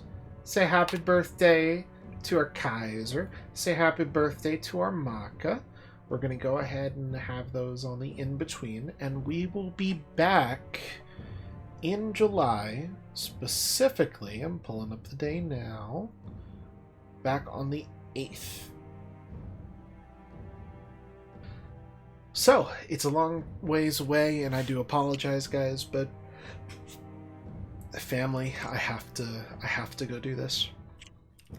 And like I said at the start, if you're watching on YouTube, you'll know why. So, but thank you everybody for coming out and joining us for tonight. I hope you had fun. I had fun. A lot of great roleplay. I was really glad to see a lot of the interaction and a little bit of the deepening into the story and figuring out some of the nuance that's going on with this entire situation. So, I hope you all have questions, and I can't wait to have those questions answered for you. It'll definitely be interesting, especially with what we learned about Gunner's Pass. Mm-hmm. So, that does it for us for tonight. Thanks again, everybody. We'll see you in July. Hang tight. Be safe. Happy Pride. This is the only time I get to say that now. Happy Pride, everybody. Happy Pride. Yeah, happy Pride. Yeah. Happy Thank Pride, you everybody. for the birthday. Yep. Wishes. And we will catch you all next time. Bye. Bye. Good night, peeps. Bye. Good night.